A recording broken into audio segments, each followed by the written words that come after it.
change the world, Marty. Remember? Did you ever get around to actually doing it? No, I guess not. Well, I think I can. Really? Yes.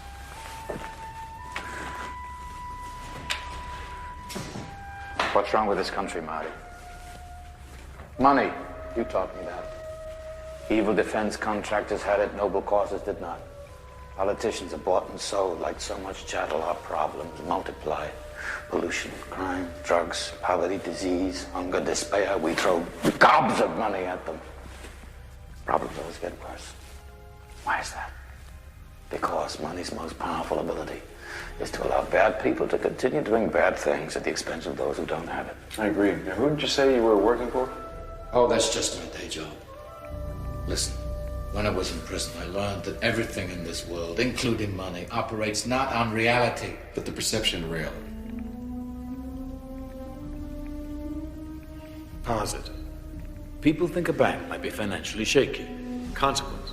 People start to withdraw their money. Result, pretty soon it is financially shaky. Conclusion. You can make banks fail. I've already done that. Maybe you've read about a few. Think bigger. Stock market? Yes. Currency market? Yes. Commodities market? Yes. Small countries? I might even be able to crash the whole damn system. Destroy all records of ownership. Think of it, Marty. No more rich people, no more poor people. Everybody's the same. Isn't that what we said we always wanted? Guys, you haven't gone crazy, have you? Who else is going to change the world, Marty? Greenpeace?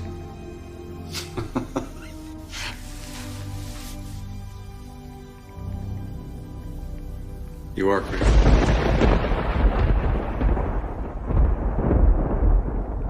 Crazy in the Coconut. Welcome to the sewers of Brooklyn, New York, everybody. This is episode 265. 265? Yeah, 265 of Nick the Rat Radio. It is January 13th, 2021. Ugh. Yeah, that was Sneakers. And it's kind of what we're going to be discussing tonight on Nick the Rat Radio. That clip was I had something funny to say about it, but then I was thinking about the year 2021, and then I was like, holy crap, my brain just farted, and I forgot everything that was going on there. Wait, I already have an open beer, but I have to open I have to open another beer to start the show with. So let's get that going over here. Let's get this show on the road and crack open the first beer of the night.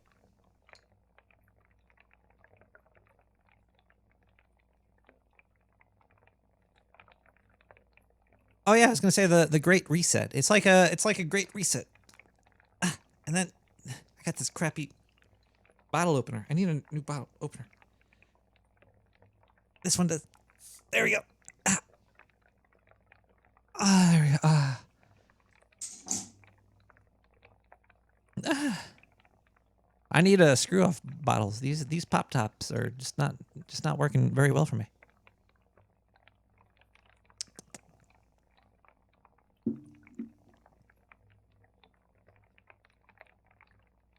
We're talking about Sighops tonight? Sorry, it's coming through the earphones. Sometimes we do a lot of preparation for the show, but sometimes things just come to you over your earpiece, and then you say it, and then it gets put into the ether, and then there's no putting that genie back in the bottle, because you cannot destroy information. Psyops. We're doing it about Psyops, not Cyclops. I was like, guy has a nice chest, but his mutant power is pretty stupid. He can't even, look at porno. They just blow a hole through that shit without having the condom on his eyeballs. And we all know what PSYOP stands for. Except me. I don't know what it means, but we're going to have to read the definition when we come back from the first musical break. But tonight we're going to have a fun time discussing what goes on in the world of PSY operations, something. I I have no idea. Maybe we'll have a specialist call in and tell me all about it. We might learn nothing tonight. Yeah, Ned's probably right. This is going to be Sighops. It's going to be like, oh, man, I'm listening to Nick the Rat again. Who's got a gun to your guys' head? My guy with the gun is over there pointing at my face. I don't know what guys you got up in your places, domiciles. Ah, my beer is invisible. That's the bad part about some of this new technology. You can't automatically get your beer to crop properly without a green screen. Anywho, any whats, any wheres? Welcome to the sewers, everybody. Once again, we're going to be unclogging all of your brains tonight. That's all I can really say. It's going to be an amazing, worldwide. Wait, are we doing psyops now? Who's my handler? Who's my handler? Okay, I need to have an existential qualifier right now. The future that never something never. I can't read that. What does that say? What does it say? Any roads? Future that never any roads. What?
quantify a future that never existed. That was the name of the song. Whoops. You know, sometimes you get it right, sometimes you get it wrong. You know what I'm trying to say over here? Hey, nobody's perfect.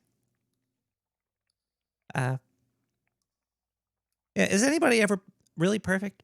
I was taking a lot of notes in the shower. I got this paper that doesn't get ruined when it gets wet, because you know I work with a lot of wetness. So I came up with a bunch of good ideas while I was in the shower, but I don't know if I'm gonna go over those right now. We're talking about psyops tonight. We're not talking about my wet daydreams over here. Let's hear it straight from the mouth of the government. Because I don't know. I can't really. I don't want to explain it, because if I try to, people are just going to say it doesn't exist. It's a conspiracy theory. It's not true. It's not real. You should wear a tinfoil hat, etc., etc. But this is from the donkey and the elephant's mouth, or whatever. Persuade, change, influence. This is from the U.S. Army's YouTube website. Persuade, change, influence. That's what PSYOPs has sort of become. Can you be a psychological operations specialist? Well, let's find out. Persuade, change, influence. That is the motto of the U.S. Army's Psychological Operations Regiment. Military operations do not always require lethal force on a battlefield. Military information support operations can employ non-lethal actions and messages to attain military objectives. PSYOP soldiers are highly skilled, specialized operators whose work encompasses executing psychological actions in the development and dissemination of influential messages. I think the most important thing for a PSYOP soldier is to be very well-rounded.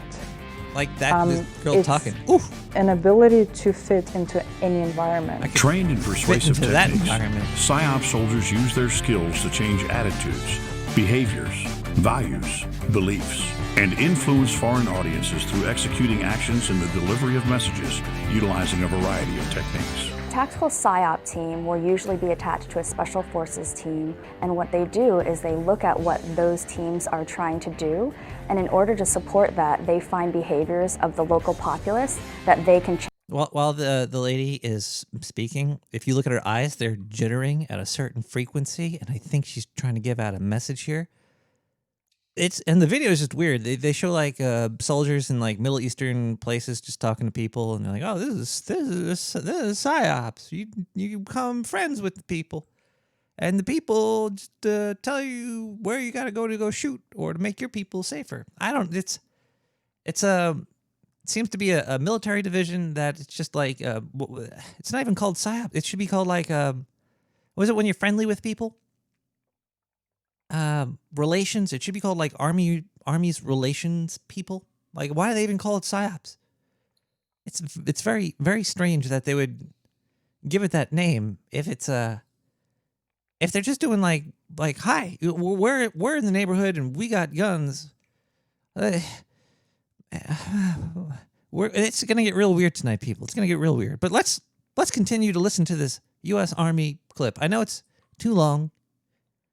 We're going to have a lot of long clips tonight. That's all I'm going to warn you. Change to best accomplish that mission.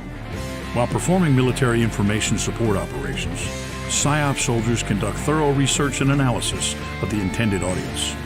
They employ specific communication methods using a variety of techniques, technology, and mediums to develop and deliver messages which will have the greatest impact and influence. They have a guy on Twitch right now. These methods often incorporate the use of state-of-the-art multimedia products that convey U.S. policy and national objectives. The PSYOP soldier is a critical component of the... What's up with the electric guitar? Bing, bang, bang, bing, bing, bing, bang, bang. With PSYOPs, yeah. Let's continue on. The U.S. Army Special Operations Command. To be a successful PSYOP soldier, I think somebody has to be dedicated. They have to be motivated. This guy's dead sexy. He looks like he's 12. Boyd, Boyd from the U.S. Army, I'd marry you, bro. Come protect my sewers, baby. Motivated, they have to be intelligent, and they have to be able to work not only in a team, but also independently and be a free. You not only have to work in a team, you got to be able to wipe your own ass too. Man, why did the Army just put out all this fucking... Is this how they talk in the Army, really? Like, if I was to join the Army, like, hey, Nick the Rat, you know, you're doing pretty good today. You gotta join the team, and you also gotta be yourself sometimes too. Free thinker. Special operations soldiers deploy. And he just said you gotta be a free thinker? And be a free thinker. Yeah. Special operations soldiers deploy worldwide on missions that range in size and scope from the tactical up to the strategic level. Smaller tactical or battlefield level operations are used to secure immediate or short-term goals. Strategic level operations encompass broad national security objectives during both peacetime and war. They're just showing a clip of people looking at MS Paint and different letters on it. That was pretty funny. And I'm in no means putting down the servicemen and women, service people of the U.S. Army. I'm just saying that this PSYOP operation specialist training video is pretty ridiculous. Typically, PSYOP soldiers deploy in small teams of 3 to 12 soldiers with an average mission length of less than a year. PSYOP soldiers may be employed in operations which support conventional forces, unconventional warfare, or counterinsurgency techniques, and in conducting raids, peacekeeping operations, evacuations, and rescue missions. When deploying, you may also assist other government agencies in support of foreign governments, humanitarian assistance, and drug interdiction. Drug interdiction? You may, what? I was briefing a Minister of Security with what I thought was the best method for that host nation to better the image of the police force at that time. That was the example. PSYOP soldiers can also operate as a force multiplier, meaning they increase the operational capabilities of the military organizations they are supporting. This requires PSYOP soldiers to be versatile, agile leaders in top physical condition who are tactically and technically proficient with strong intellectual and communication skills. Basically, can you climb a wall and talk to people? Prepared for a very diverse mission set and be prepared to study more than you've ever studied before. We are cultural experts and you have to be at that standard. You have to be both physically fit and mentally fit in order to be capable enough to do your job. Following assessment and selection, PSYOP candidates receive extensive, specialized training at the U.S. Army John F. Kennedy Special Warfare Center and School at Fort Bragg, North Carolina. I think the PSYOP soldier thrives in environments that can be chaotic just because of the challenge. That's weird. Every PSYOP thing takes place there. Why are they making this public information? Like, if any other country in the world wanted to destroy our PSYOPs, our public relations army people, then like Fort Bragg, let's get rid of that. We got rid of PSYOPs. Yay!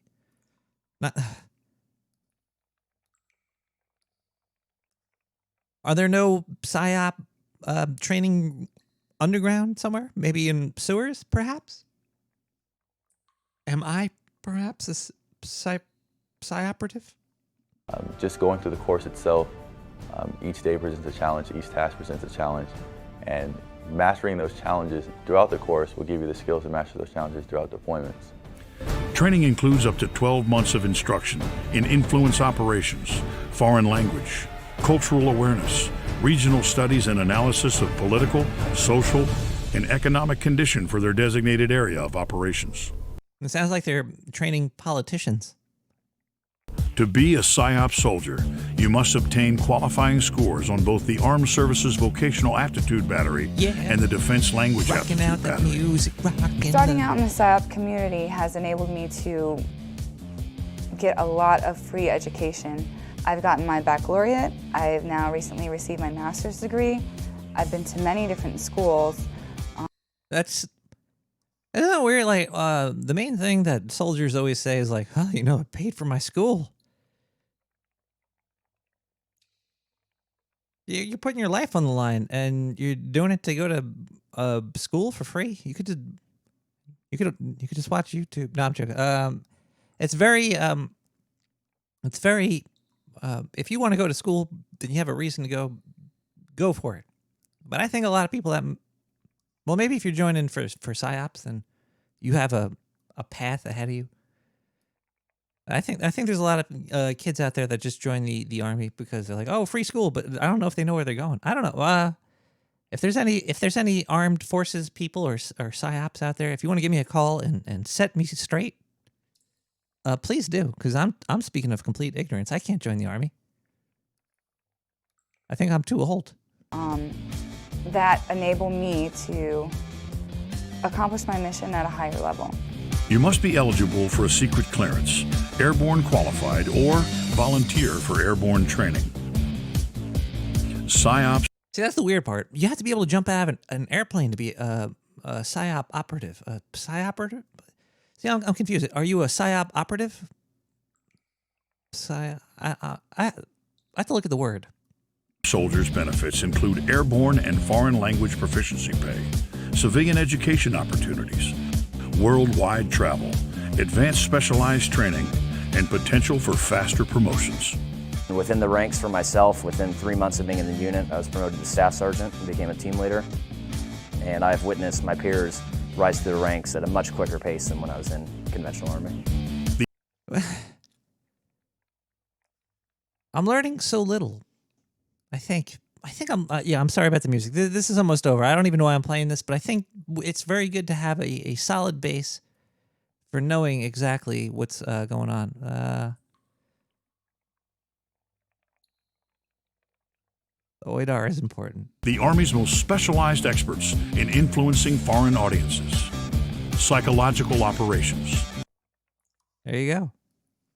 That was straight from the U.S. Army. It ended that abruptly. That wasn't even me. I think, okay, now that we're all indoctrinated on the good parts of cyber operations, psychological operations operatives.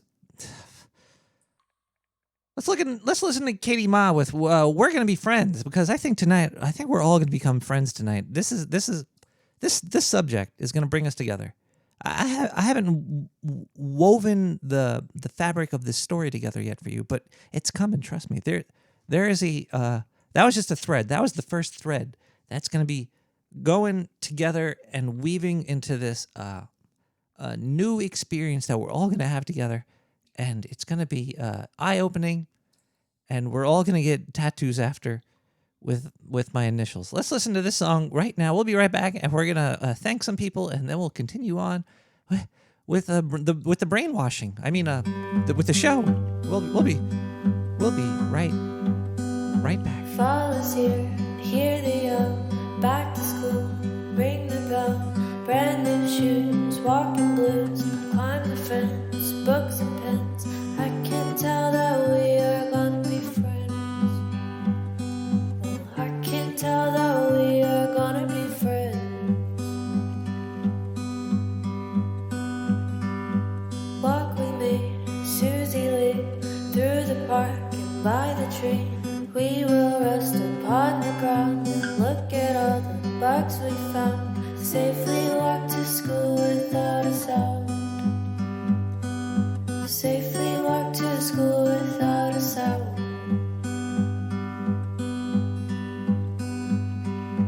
Here we are, no one else. We walk to school all by ourselves. There's dirt on our uniforms, chasing all the ants and worms. We clean up and now it's time to learn.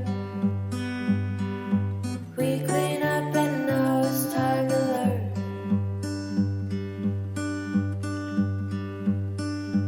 Numbers, letters, learn to spell. Nouns and books and show and tell. Playtime while we throw the ball. Back to class, through the hole. Teacher marks our height against the wall. Teacher marks our height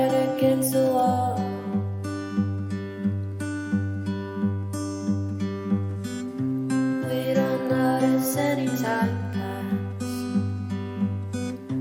We don't notice anything. We sit side by side in every class.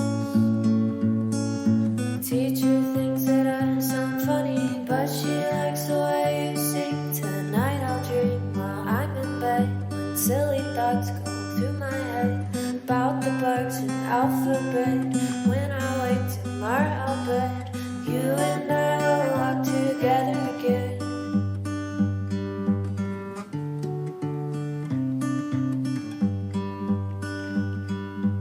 I can tell that we are gonna be friends.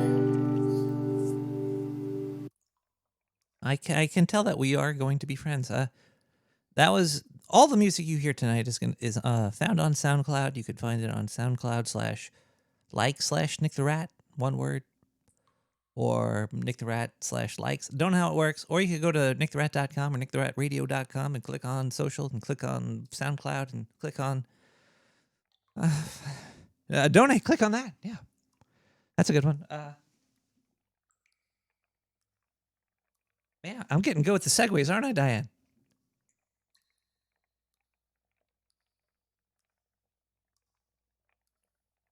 Why are you wearing a potato sack? You'll tell me later. Okay. Let's see who donated to the show today. Thank you, Duodenum. I'm not taking Bitcoin yet. Buttcoin. I'll take Buttcoin. If you could shoot some coins out of your ass into my pocket, I'd take it.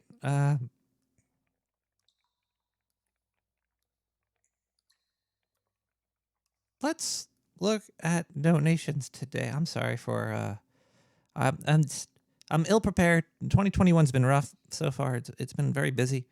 I've been in an art slump. I haven't had art selected for the No Agenda show in I think about it feels like 10 years now. I still submit every show. I had one on the newsletter. But I'm just not feeling the art thing. I don't know. I'm still working on art from like December for this show. It's coming back to me though. I'm getting inspired. I'm starting to see a couple of.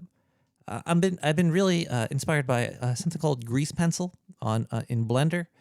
I've always wanted to learn Blender a little bit more, but I'm like I don't really do too much like 3D animation stuff. But grease pencil is a beautiful blend of 2D and 3D that I think is going to be very fun to play with. So I've been getting pretty excited about that.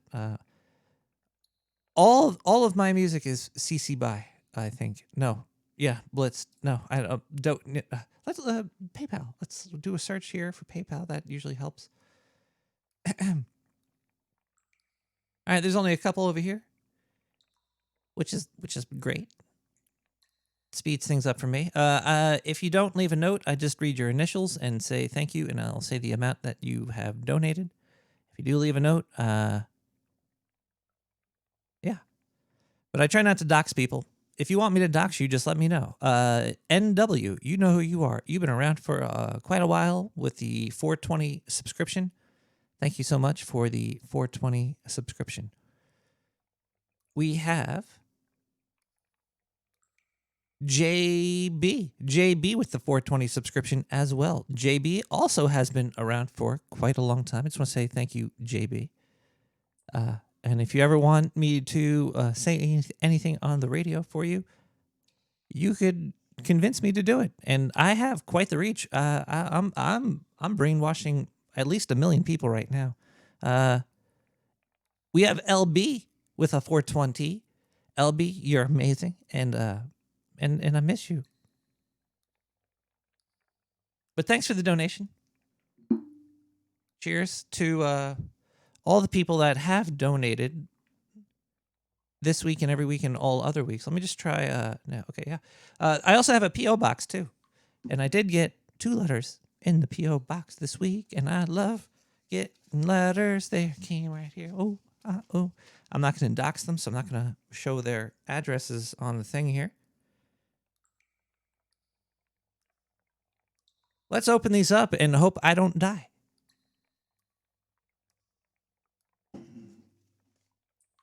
P.O. Box to be found on the website, nickthreat.com. Click on social. Yeah, not on donate. And I think it's like 9549 Brooklyn, New York, 11229. All right, let's... Actually, I could just check here.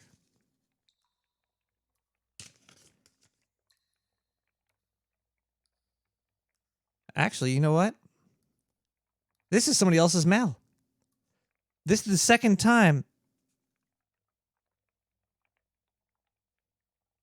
And I opened it too. I'm opening somebody else's mail in there. This is Is this against the law? I didn't even know. It was in my PO box.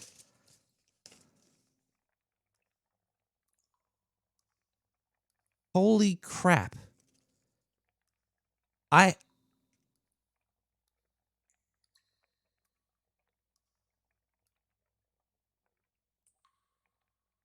The people at my post office suck. I already opened it. All right, so I didn't look at the. While I was looking at it, I was like, okay, this is for me. Yeah, this is a check not for me. This is a check for somebody else here, for $700, and the people at my goddamn fucking post office put it into my box. I don't even. The P.O. box on this isn't even really close to my P.O. box. I thought, oh, jeez, man.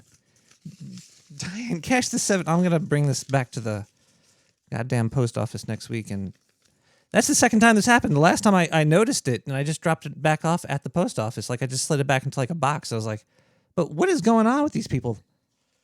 Is this one for me? This one has my name on it. I see this here. 9549. Okay. Wow, that's fucked up. Like, seriously, I'm not even joking. There's a check for somebody else, and what is this, actually? Oh, there's like...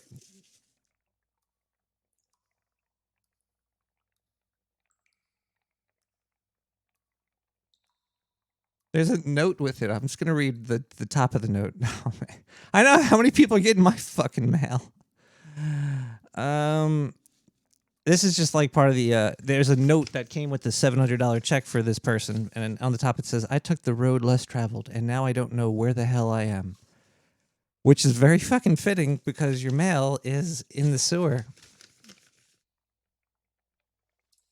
All right, let's open the one that's for me. Jeez, that's so sad.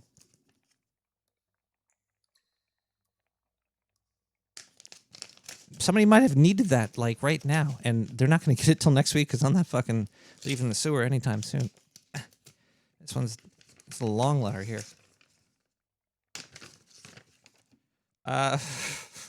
This one might kill me while I open it. It's quite sticky. Wait, what is this here? Oh, that's tape. It's just dark in the sewer. I can't see. There's a bunch of... I might die. I don't know if those are symbols that are going to unleash magic in my house. The house that rat built. I can't. It's stuck to the tape. Who sent this?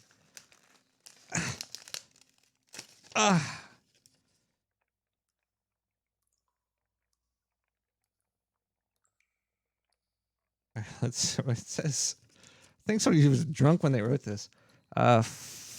Fuck the UPS. Fuck UPS. Very fitting letter. I think that says fuck USPS constantly. There we go. There. It looks like a drunk person that doesn't like the USPS wrote this. Probably the person that I got their $700 check by accident. But holy crumboli, this one's almost even better than that because this one goes to me. Actually, this is a way better. 16796. Is there no note other than fuck USPS? Well, if there's more of a note to this, I would like to say thank you very much. And fuck the USPS, because they're losing people's mail left and right, apparently.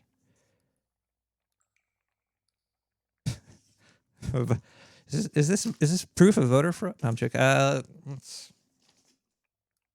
Thank you so much for all of the donations, everybody, and fuck you, USPS.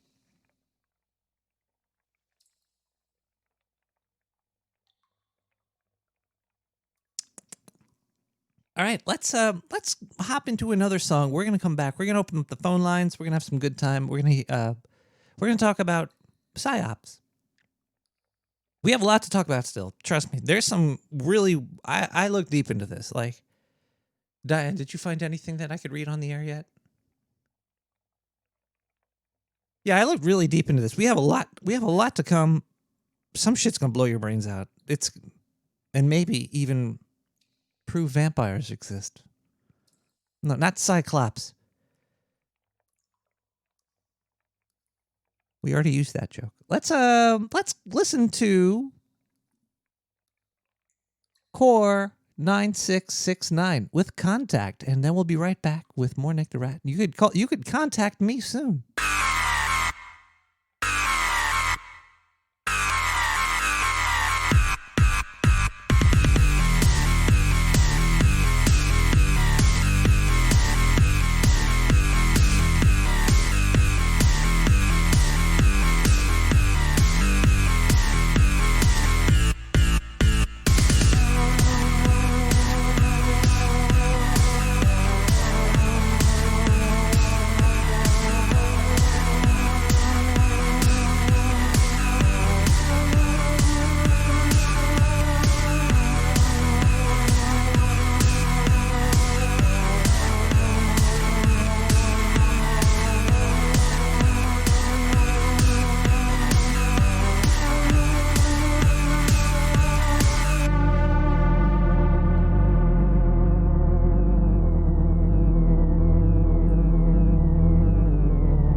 Hello?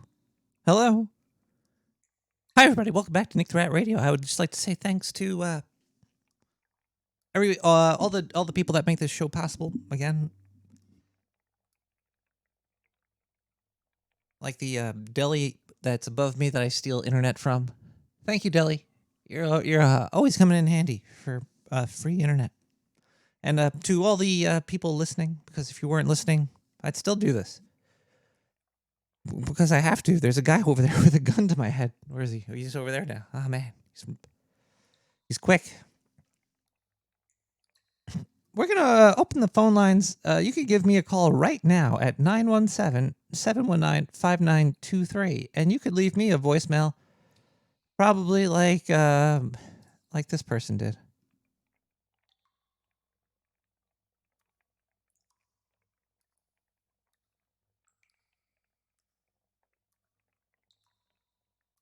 On Saturday night? No, that's... Oh,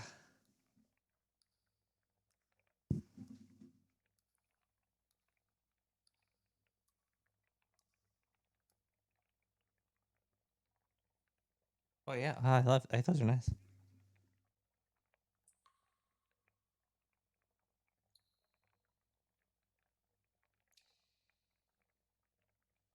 He is dead. There is no...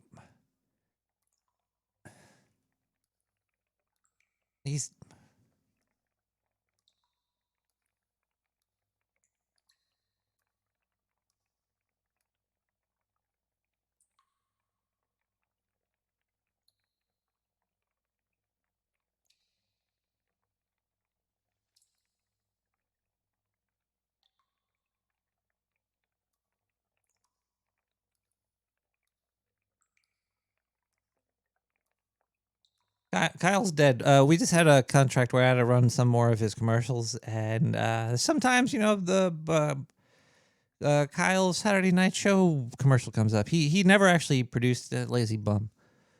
A lot of promises, and now he's just a bone on the wall. That's all that's left of him. Maybe I'll show you guys the bone later. But yeah, you could call me now. We're gonna talk about psyops tonight. That's what we're talking about. And I do have a lot more to say. 1 second here. I just gotta hold on. Where's the? Now, where'd you put my notes? I think there is there's an ongoing psyop situation currently all over the planet by everybody.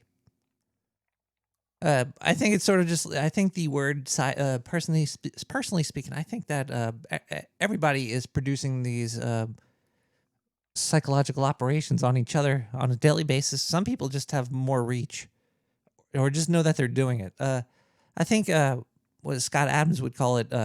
He's a hypnotist. He says, instead of being a hypnotist, I think he's psyops. He's just not government psyops, because I don't think Scott Adams could climb a wall. If he can, send me a video. That'd be pretty fun to watch, Scott Adams clambering up a wall.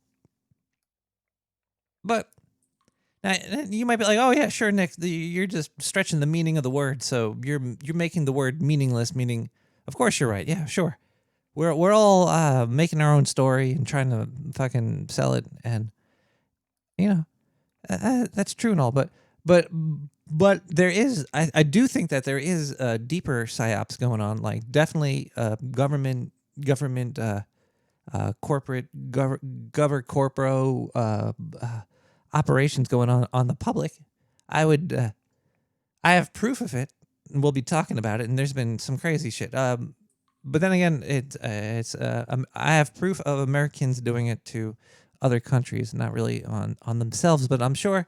Corporations aren't really American; they're just entities of the Matrix, and the lady from Deus Ex. I forget her name. The face in Deus Ex, the video game, not the movie. Can't believe I forgot her name. But anyway, some proof that it's going on in America. I think YouTube has definitely. I think a lot of the internet services currently are going under have been under a psyops thing. And, you got a phone in your pocket that's constantly recording you.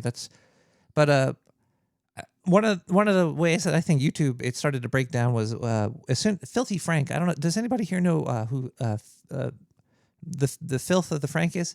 He was I think pranksters might have ruined the internet as we used to know it. Yeah, Joe G right now, Pink Guy. Yes, all these are very him. And there used to be a lot of money in doing stupid shit on the internet. And I think that those people kind of poisoned the well. Now, Filthy Frank was. He didn't really do pranks that were horrible to people. He did some fucked up shit where he just acted like a Riri in the street or something. But some people that were doing this YouTube prank stuff were actually, getting way too deep, and they kind of poisoned the well. Then that broke down. Everything is breaking down, and I think that was kind of like the start of it. It was just like the beginning of the end. Oh, snap, it's Red Imposter. He's up inside of the sewer chat. Is he psyoping people over here? And then, like, on Twitch, you can't even play, you can't play DCMA music. You might go to jail or something because some other law came through. And there's so many laws coming through, and it's just breaking down. And it's soon Discord is gonna, like, you could do some pirate streams on Discord. You could I've been doing it actually. I sometimes jump into the open hole in my Discord channel. I'll just stream me listening to licensed music and playing licensed games. Yeah, they even want to make games. It's psyops all the way down. It's like, yeah, turtles. It's kind of a rough. Wait, hold on. Do we have a caller? No, we have a voicemail. Hold on, let's play this voicemail. 917-719-5923.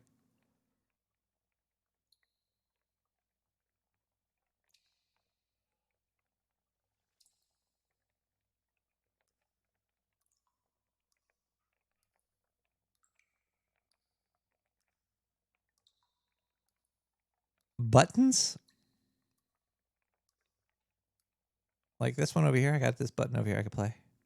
And now back with Chris the Cat. Oh, fucking Chris the Cat. Now, look. This is happening, people. Everybody's got a story to tell. Like, okay, what I was writing in the shower is that life is it can't be really explained. It's kind of like it's constantly static, and you're in the static, and sometimes there's gonna be like a frequency that's just too big for you to ignore, and it's gonna mess up your reality in your little static field of existence, and sometimes you just have to go with it. And I think actually I think the government's using science as their main backdoor entry into all of our lives currently. I think they're using science as a psyops thing, and it's weird because science has been very, very strange over all the years. Like Isaac Newton and Leonardo DiCaprio, when he was the only smart person in Italy, and they tried to kill him because he was like, "Yo, the world, it's not the center of the universe," and there were people like, "We're gonna kill you." And that was like science back then. Science evolves, and it always has this weird dark side to it, I think. And I think the dark side of science today is that they're trying to use science as a frequency to come into your static and force you in one direction or another. Okay, we feeling a little nervous. I don't know if I should be talking about this stuff, and it's almost midnight in the sewer. We got 40 seconds. Hold on, let's do a countdown. Let's look at this clock here. 20. All right, we're getting there. I'm trying to at midnight. I want you all to grab. I don't know. It's New Year's Sewer Eve. You know, we should probably listen to music as soon as the sewer drops up in here.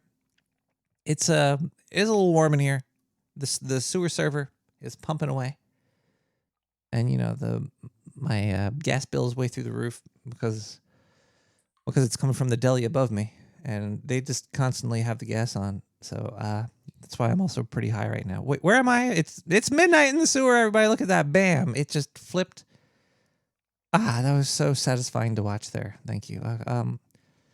Let's listen to Ghost Rifter with Sundown Drive and relax a little bit. Let's de-stress. Let's realize that we're being followed and poked and prodded and pushed and pulled. And you have to just let go. I know it's hard. It's hard. Just let go.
Conspiracy theory can't exist without the use of identity.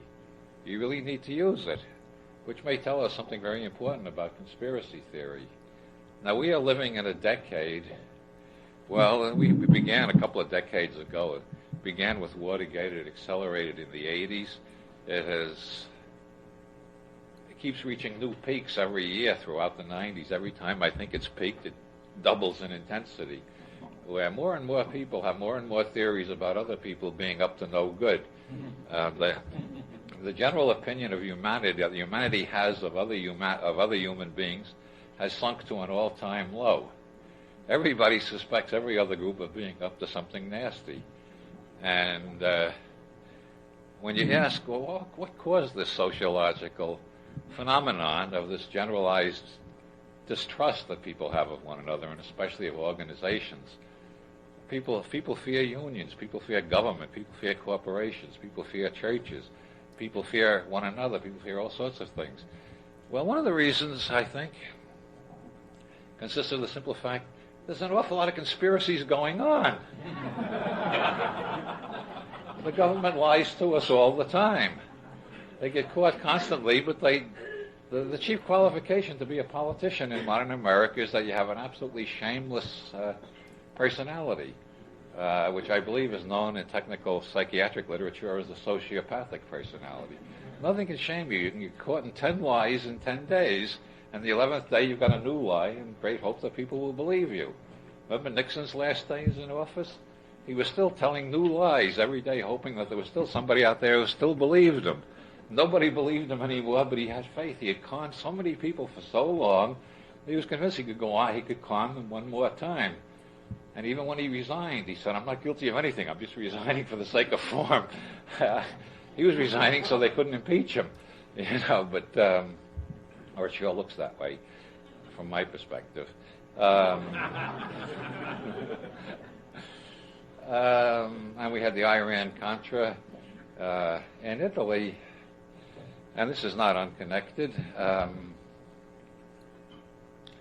In Italy, they had the Pay Due conspiracy, which got a lot of publicity in the European press. I was living in Europe at that time. To be exact, I was living in Ireland. And in Ireland, the newspapers are, as all the Catholic priests will tell you, run by a bunch of damned atheists. Well, they're all atheists who were educated by the Jesuits.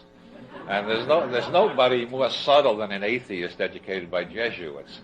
Like when the Archbishop sent out his letter on God's plan for the family, one of them wrote to the Irish Times, would the Archbishop kindly explain with what degree of metaphor a timeless being can be said to have plans? Only an atheist educated by Jesuits would put a question like that.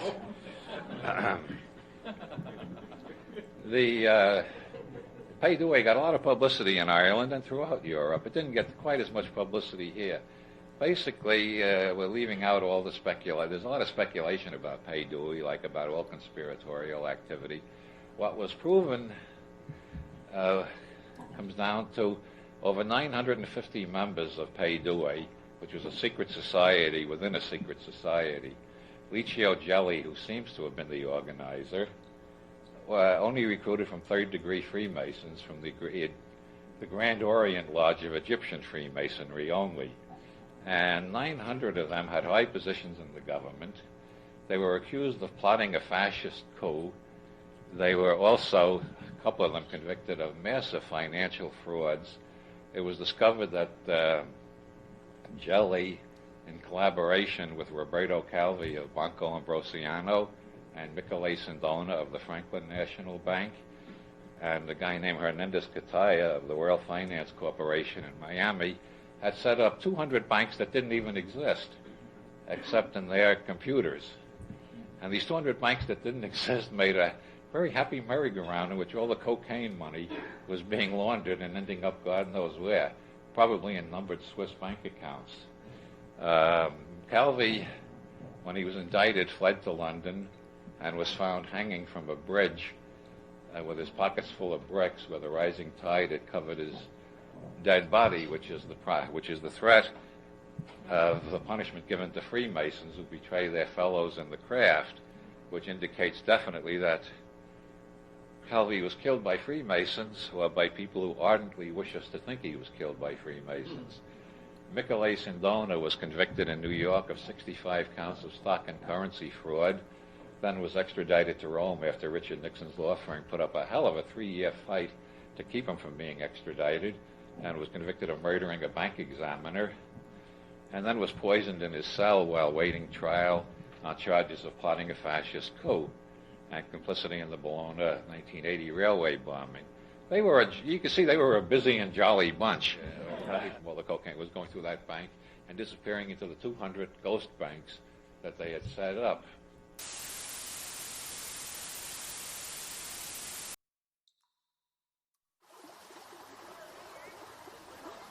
Why have a boring beverage when you could drink sugar water? Sugar water's proven to have buckets of sugar in it, unlike natural tap water. Tap water is boring. It's not even extreme enough to make you feel modern, alive. Sugar waters not only comes with the buckets of the sugars in it, we also add dye. Tap water doesn't have beautiful dye in it, does it? So normal. We also store our sugar water in little processed oil bottles. And you throw them away when you're done with them. Tap water doesn't have a fun little container you could piss into if there's no toilet around. Think about your life and how you want to live it. And next time you go for a glass of tap water, say fuck it. Today I'm living like I want to die tomorrow. Sugar water, coming out of the dark sewer network and into your mouth for only like $1.69. Fuck, some sugar water.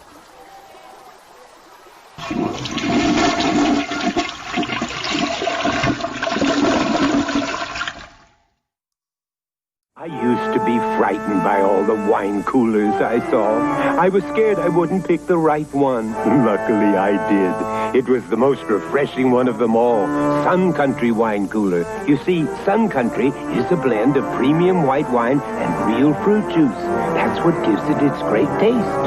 Sun Country, say, give me the real juice cooler. If you don't say Sun Country, you'd better sleep with your lights on.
Welcome back to everybody. Well, that was a fun song right there. That was a Doll Can't with Paranoid Android. I think originally made by was that Radiohead with Thom Yorke? People in the chat room over here talking about some crazy drug usage, putting cocaine in liquor and sticking the bottle up your ass.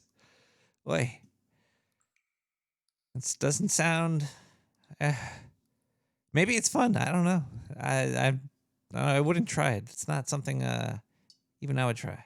I'm too damn old for that shit. Maybe 10 years ago, if you were wearing some spandex and you offered that to me, I might say, sure, why not?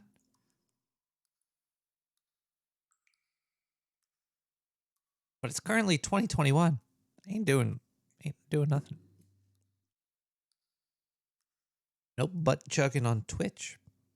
I guess you could butt chug on a podcast. Hold on 1 second. Let me do a little butt chugging on the podcast. 1 second. Bloop, bloop, bloop, bloop, bloop, bloop, bloop, bloop, bloop. Wait, I can.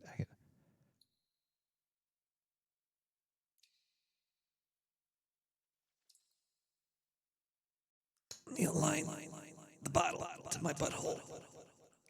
Like butt chug. Gonna butt chug on a podcast.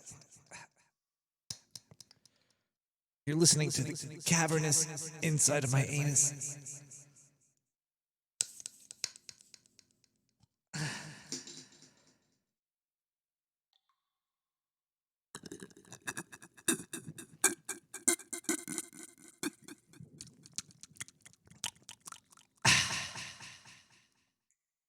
I have a very flexible anus.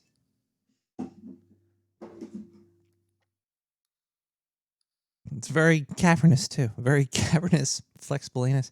I also would like to thank. There's a couple other people that have donated, but they've donated via Twitch. You know, fuck Amazon and Twitch, and fuck every corporation. And if they want to take me down for saying that, they can. I'll have to find a new way that I could host my silly show. Do it our way, and we do it our way. Diddy beep bop beady. But I give them so much of my money anyway. I don't think they're gonna kick me out. I pretty much live through Amazon. I press a button and some guy throws a box into the sewer. It's like if Santa really existed, and you could just press a button. It's pretty bad. 917-719-5923.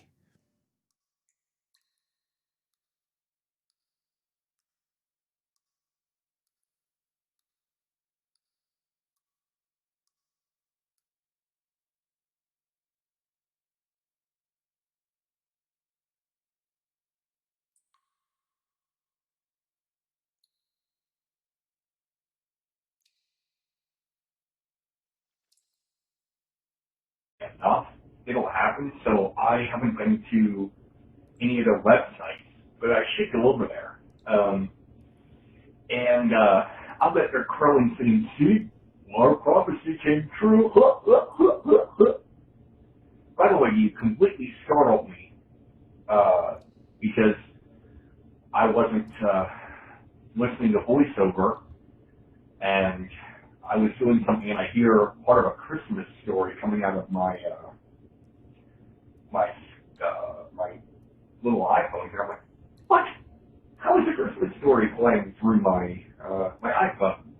And then I heard you come up. Oh, that's just him. By the way, little trivia question for you.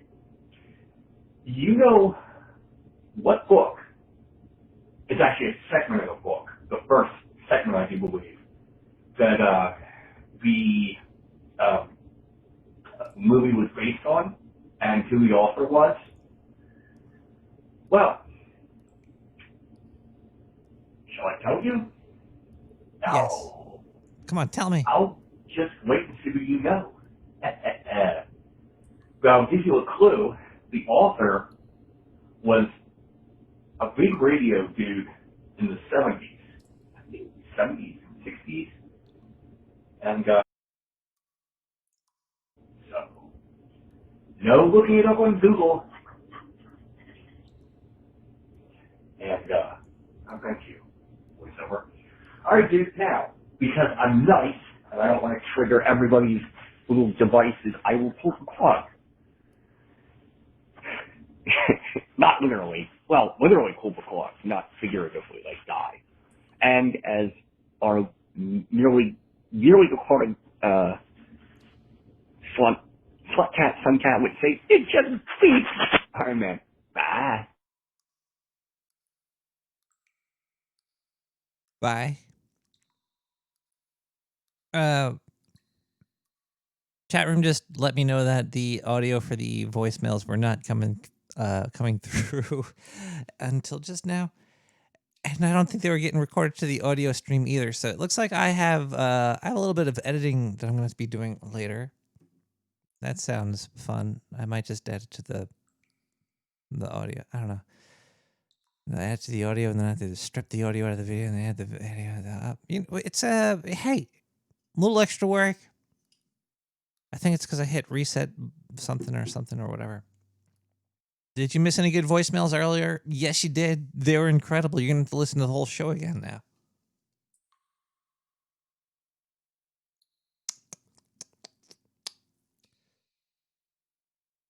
I only missed one voicemail? Really? What? Okay. I think I played a couple voicemails. Like 2 or 3. Anyway, let's we're talking about psyops, right? And people out there are probably like, "Oh, Nick, yeah, sure, that shit's faker than the Kyle's bone you have on your wall." No, I really do have his bone. Okay, here's a couple of stories. Check this one out. Edward Lansdale. All right. This guy died in 1987. He was born in 1908. He was in the Air Force. This guy was he was a looker. I would have put my pickle in his mayonnaise jar. Anyway, we're talking about psyops. Why am I talking about how handsome of a man he was?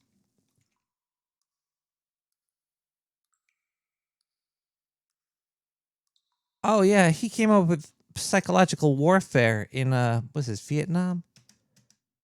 In the Philippines? In the Philippines. All right, so or there was Vietnam and the Philippines are the same thing.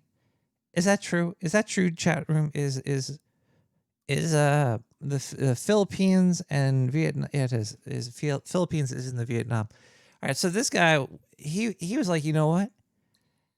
We're fighting these people, and they're scared of vampires.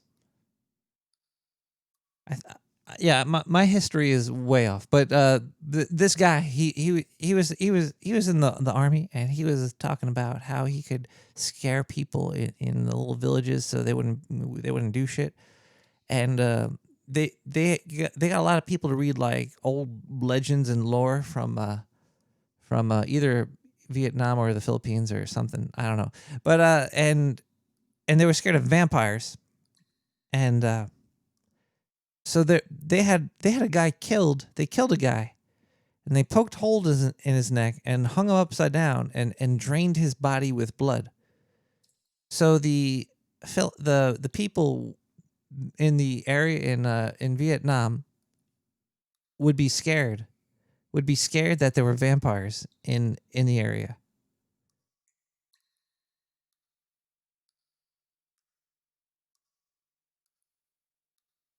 Yeah, they're basically just vampires, and so they drained the guy of blood, and this is like, hey guys, but you know, if you there's no rules in war. That's why I never understood like all these war treaties. Like, oh, why can't you use the bomb that just kills everybody like really quickly? Oh, well, you know, because then we're all gonna die. It's like the no-win situation, But you could fuck with people. You could drain them of their blood and throw them in the street and make some soup out of them. That's gross, Blitzed. You were obviously in the Air Force, weren't you? Weren't you, Blitzed? Edward Lansdale came up with that. And that's like That's a true psyop right there. That's like, let's look into these people's religions and lore, and trick them. That's why I think that's why they think aliens are going to come down to Earth. They're going to do the whole illusion in the sky. They're going to shoot some projector into the sky and show us some aliens, and it's going to like make the world unite under one government. And it's probably going to be not on my hemisphere. I don't know. We'll see. Who knows? Does it even matter? Does it really matter who is the ruler of the planet as long as you're alive? I don't know. Maybe I'll be the ruler. They also make a street vendor snack called Betamax because it looks like a little videotape. Black roasted congealed blood. That's true. I don't know if I would eat the Betamax. I might pass on the Betamax. Congealed blood. All right, let's try a voicemail that works, and let me look at the voicemail so I could figure. I wonder if people have been even calling. Has anybody called? Wait, I have to thank the Amazon Prime people. Fuck, I am such a scatterbrain. What is wrong with me? Okay, let's look here.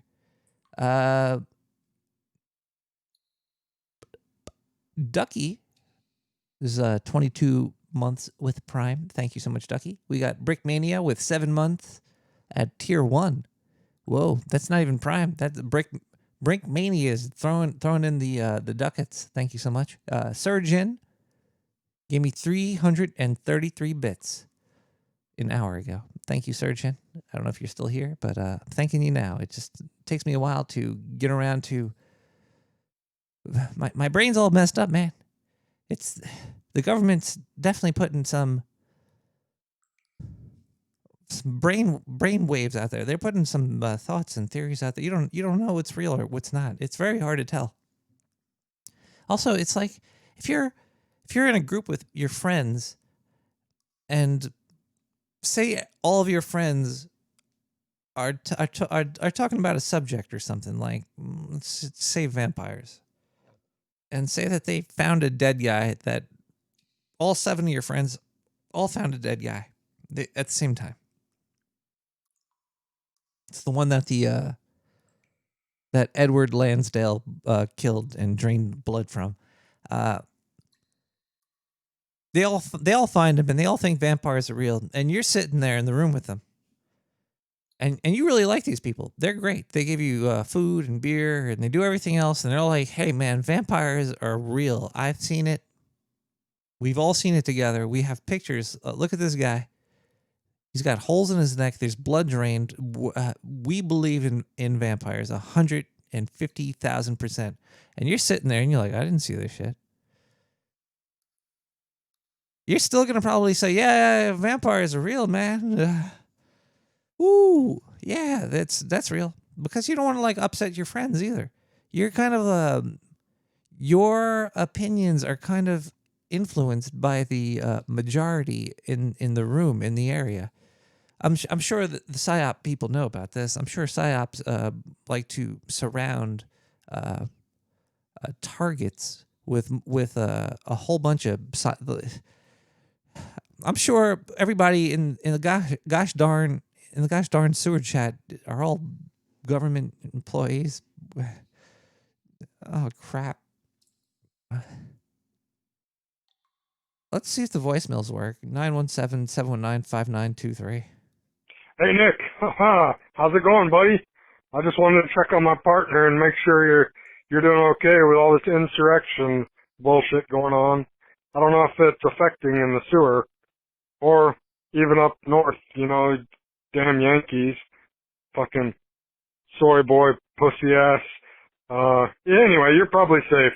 I was going to ask, do you play the numbers, lottery? Yeah, it's getting pretty fucking crazy. 500 million, and the other's like 750 million. What is that, Powerball and Mega Million? I don't know. Do they do the lotto down in the sewer? I know there are all kind of numbers and crazy strings connecting dots and shit on the walls. I didn't know if you had any lotto strategies to share with us. Adios! Haha! Hey, buddy, come over here. It's cold. Yeah, right there. Oh. No, I did not know what the lottery numbers are at. The chances of winning the lottery, it's not worth playing it. Lottery is kind of like a poor tax, and if you win, it will probably ruin. It'll probably ruin you. Having a lot of money definitely makes you exist in a different reality than other people. There's a whole new way to look at things when you have money, and also when you don't have it. It's very helpful to witness all of these places. It's very helpful to actually have some money so you can actually witness it. But it's good to be humble and appreciate everybody, even when they do. What was he talking about?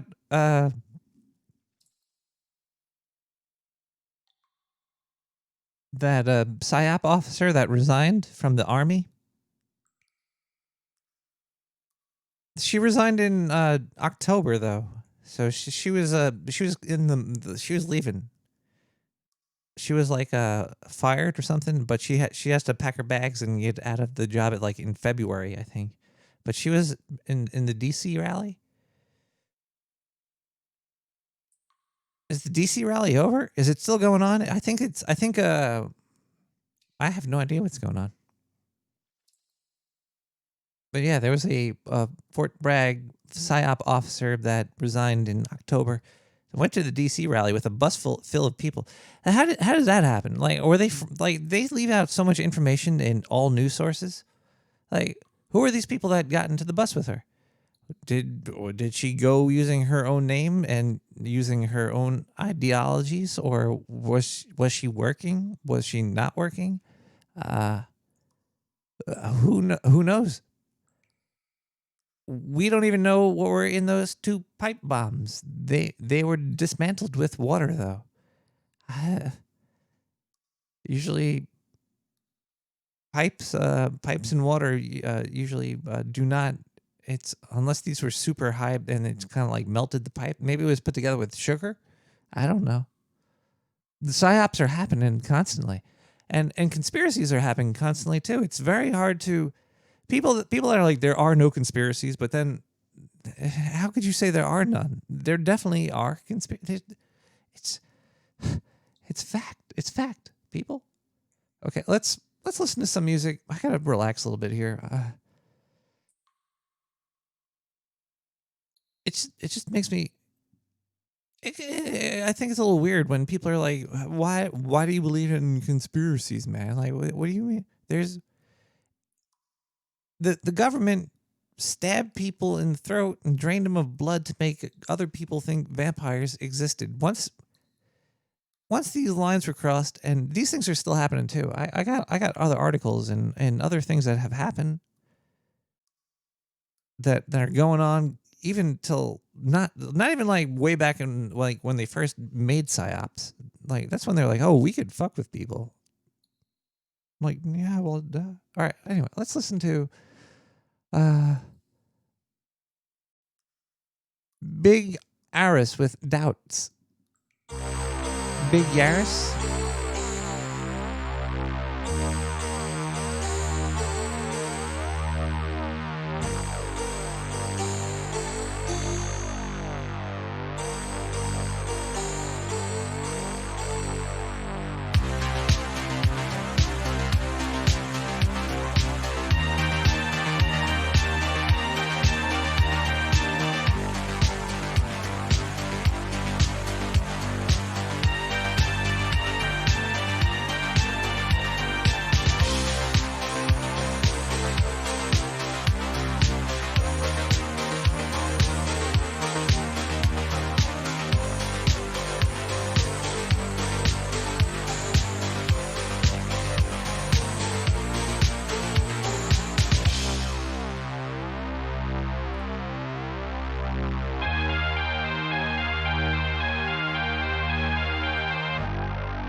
Well, welcome back, everybody, to Nick the Rat Radio. Damn, that song is pretty pumping. That's cool. I like that. Something I didn't like was Star Trek Discovery, which is finally over, and I could finally cancel CBS all SS. What a steaming pile of shit Star Trek Discovery was, and Picard too. Lower Decks was okay, I already said, but Discovery just ended. Season 3 did. Usually Star Trek gets good by season 3.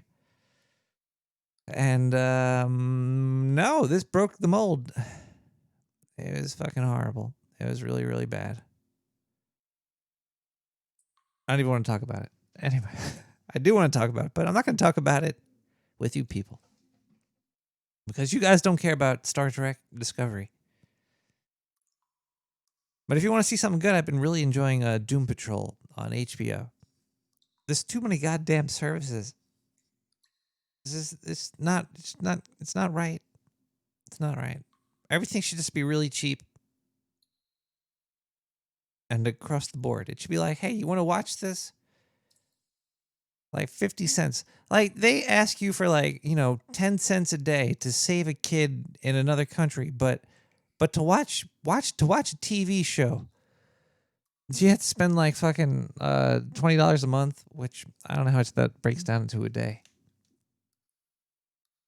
But it's not 20 cents a day. Because 20 cents would be a day. It would be like, say, a week would be almost $1. It would almost be like $4 a week, a month to watch a show. Okay, look.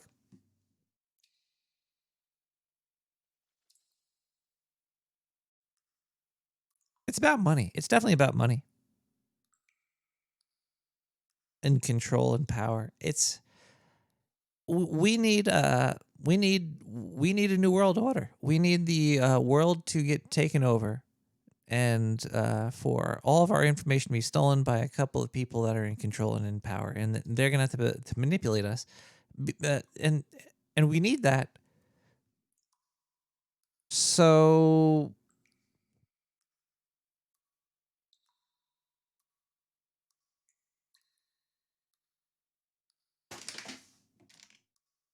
hello. Yo. Wow. Okay. Cool. Are you having feedback at all? No, not right now. Okay, good. The phone works. The phone works. Thank goodness. What the heck is that in your hand? It's a phone. Is that a phone made of Bakelite? It's a Bakelite phone, yeah. How do you think I'm working this thing down here? I gotta hold it close to the mic so it records it. It's a mess. It's like a rat's nest of wires. I'm trying to do a little bit of catch up because somehow when I was watching the pre-stream, when I refreshed the Twitch stream, I got caught in the previous stream, and I was there for almost a freaking hour. You were wondering why you were not live. So I was there for 50-something minutes. Anyway, happens. That was my own fault. Welcome to the present. The reason you go first. Go ahead. I said, welcome to the present. Yes. Well, yeah, we're only about a second and a half old. The reason I called is because, are you familiar with this is the reason I called, but to preliminary, are you familiar with the Tragic Hoop podcast? Traveled through the hoop? Try to say it. Yeah, I got to the point where I drank enough to actually make a phone call. So, unfortunately, it impairs my speech. It's a podcast, and it's called Something Through the Loop with the hoop? Actually, I watched that show. It was pretty cool, and then for some reason it got boring, and then we never finished it.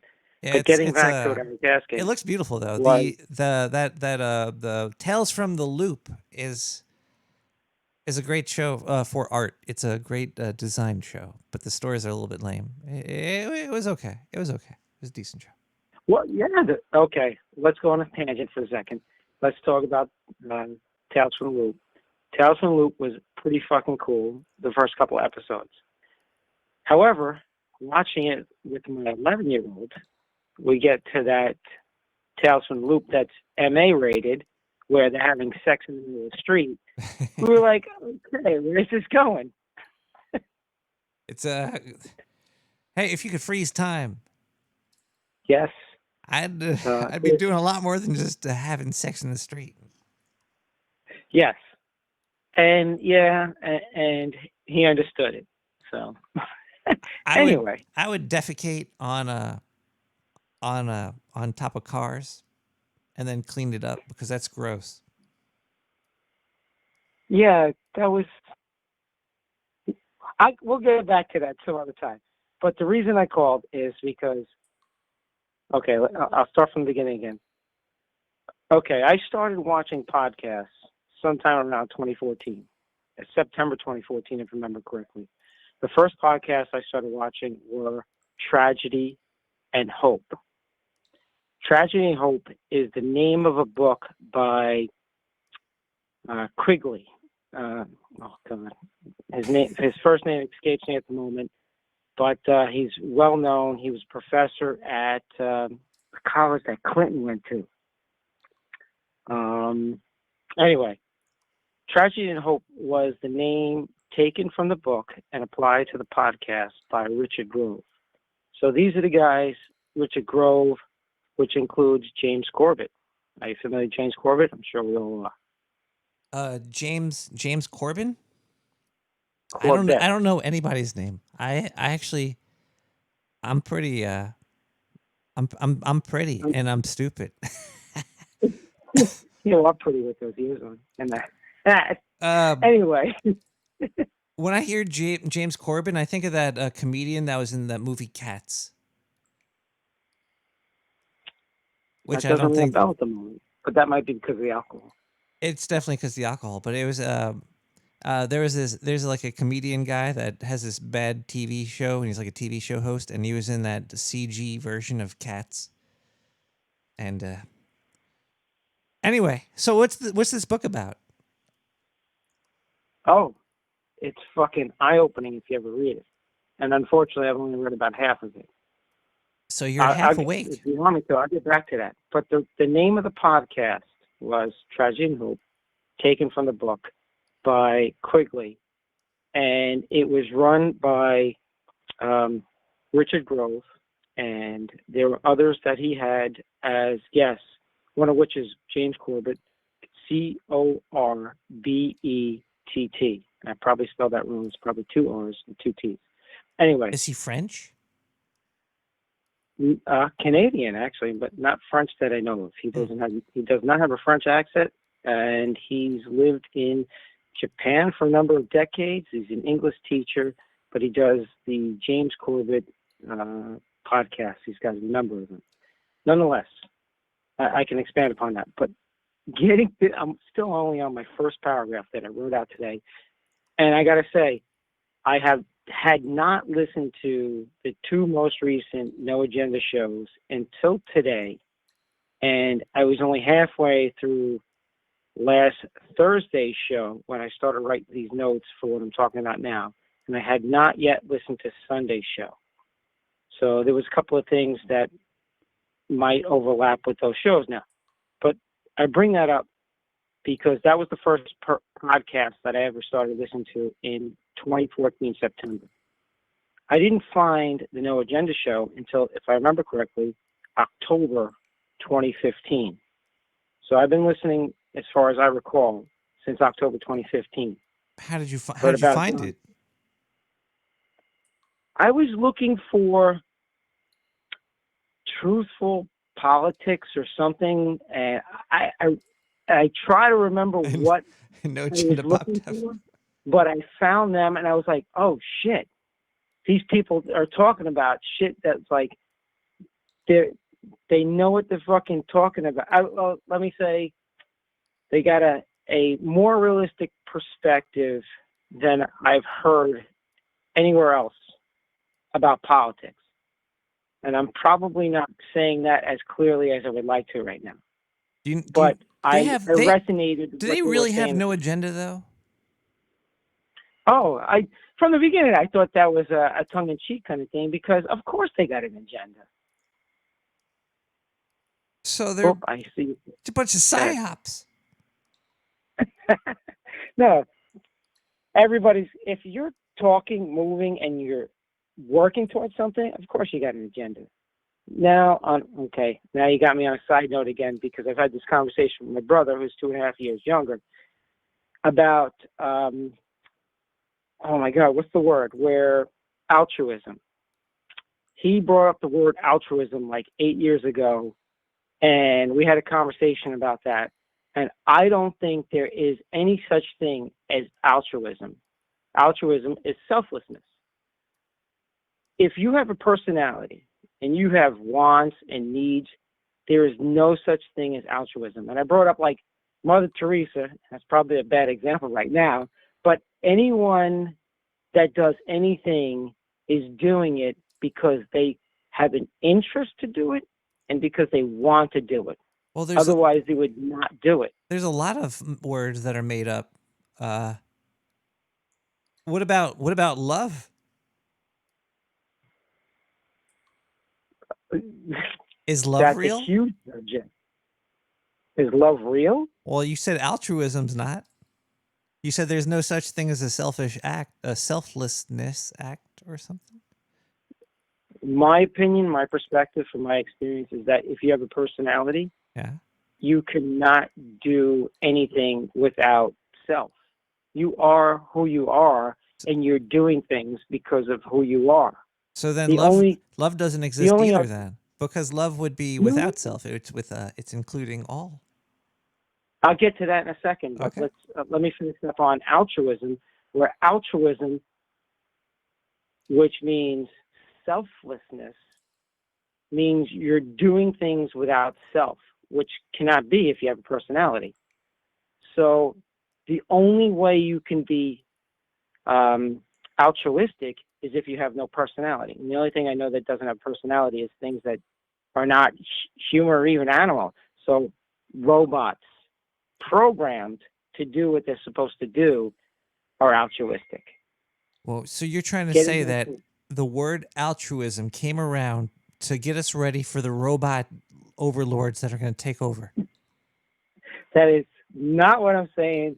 But it makes sense now. Like, I know what you're saying, because it can't, that word can't exist. Like what I always said for about love, that's stretching it. But altruism is like a selflessness act. But you can't not be with self unless you are a robot overlord. And I do think that they will be great at controlling our brains.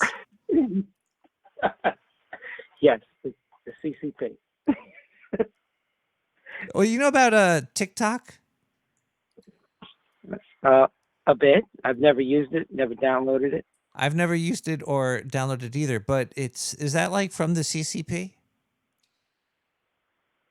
I don't know if Xi Jinping got together with his cohorts and decided to code it, but as far as I know, it does come from Chinese programmers. And in China. Do you know the latest trend on TikTok? I do not know the latest trends on TikTok. The only thing I've seen are dancing doctors. That was previously. They're now onto sea shanties. Sea shanties? Yes, that's the new thing on TikTok. Do they sell seashells by the seashore? And I think I know why. I think that they're using it to bring people together, because they're using programs to create groups of people that are happy together, and you could use that for influence. It's all psyops. It's all psyops. Well, that's interesting, because It's a that's group part thing. of what I want to get to. I should just go through this quickly. I'll go for it. I made these notes. And, okay, so I got into watching podcasts, and so I went from the Tragedy and Hope, I found no agenda.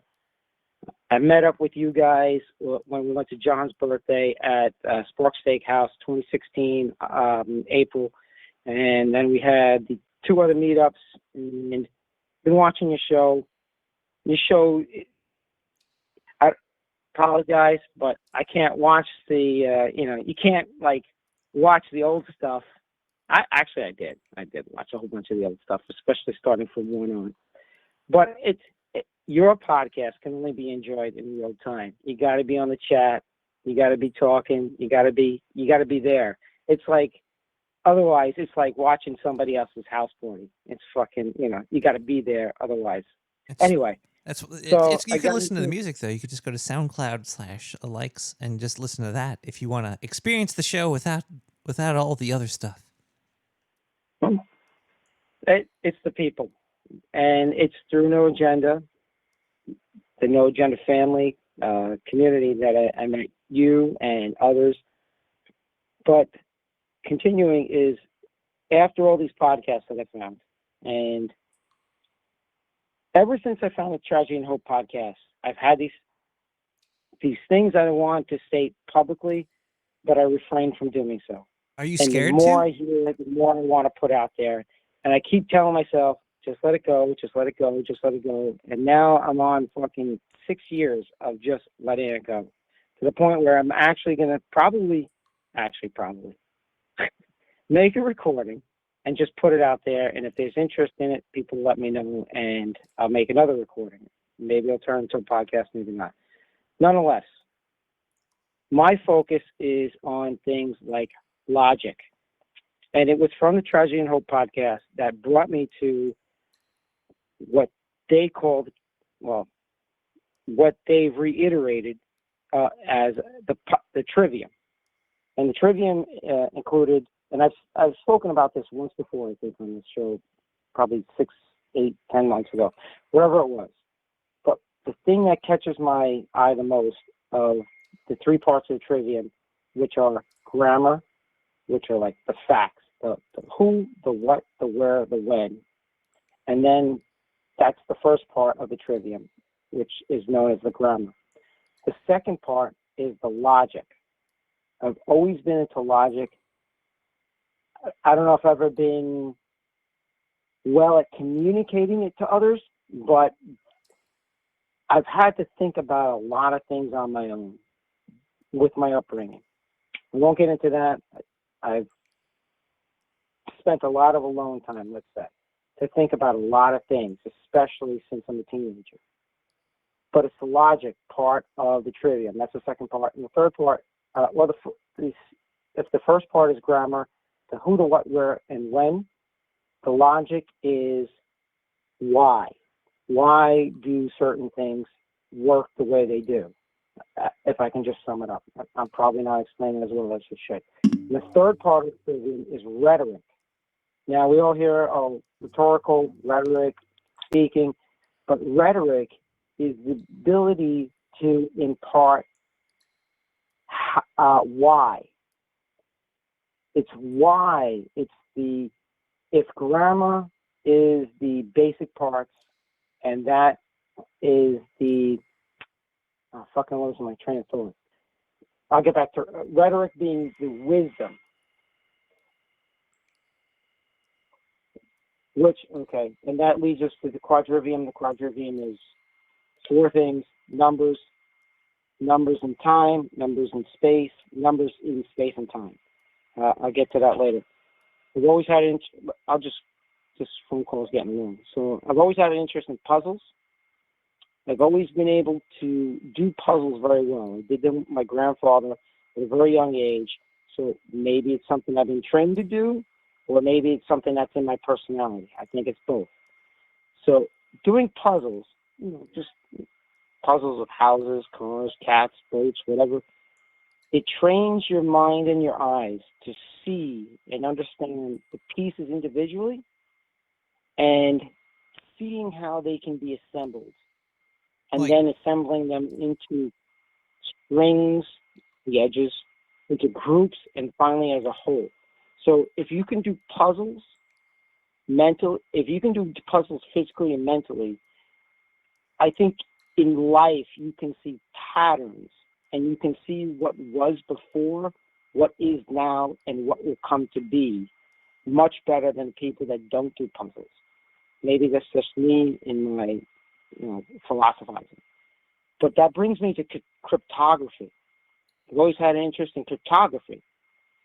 And I'll come back to cryptography after I say all these things, is that what we see now with technology, we've seen the quote-unquote deplatforming of people from just being, not being able to use their accounts on Twitter, on YouTube, on Facebook, getting their warnings to the point where they've been banned, where they've been cut off, where they've been, basically excommunicated. So these are corporate. I get kicked off of all these platforms. I was kicked off of Instagram recently. But I think it really matters when like the ISP, like when like AWS or servers start to kick you off.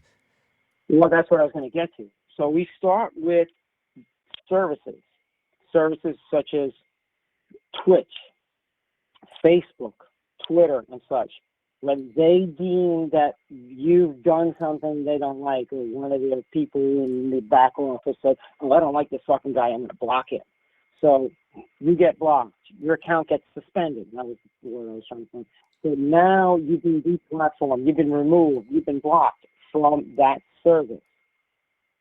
The next level is that, oh, we're Amazon, we're Google.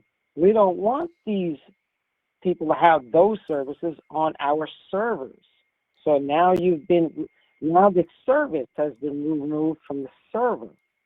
The next step is what I've been experiencing with Verizon Fios is, and I haven't tested many sites, but I signed up for tutanota.com email. It's totally encrypted from my side to the end, and I can't get like a third-party app to be able to work with this as far as I know.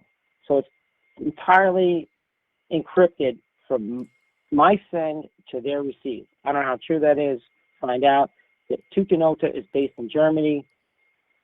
But the reason I bring that up is because Verizon, I have Verizon Fios. I'm in the Bronx, 10465 area code, and I cannot access the tutanota.com website through Verizon.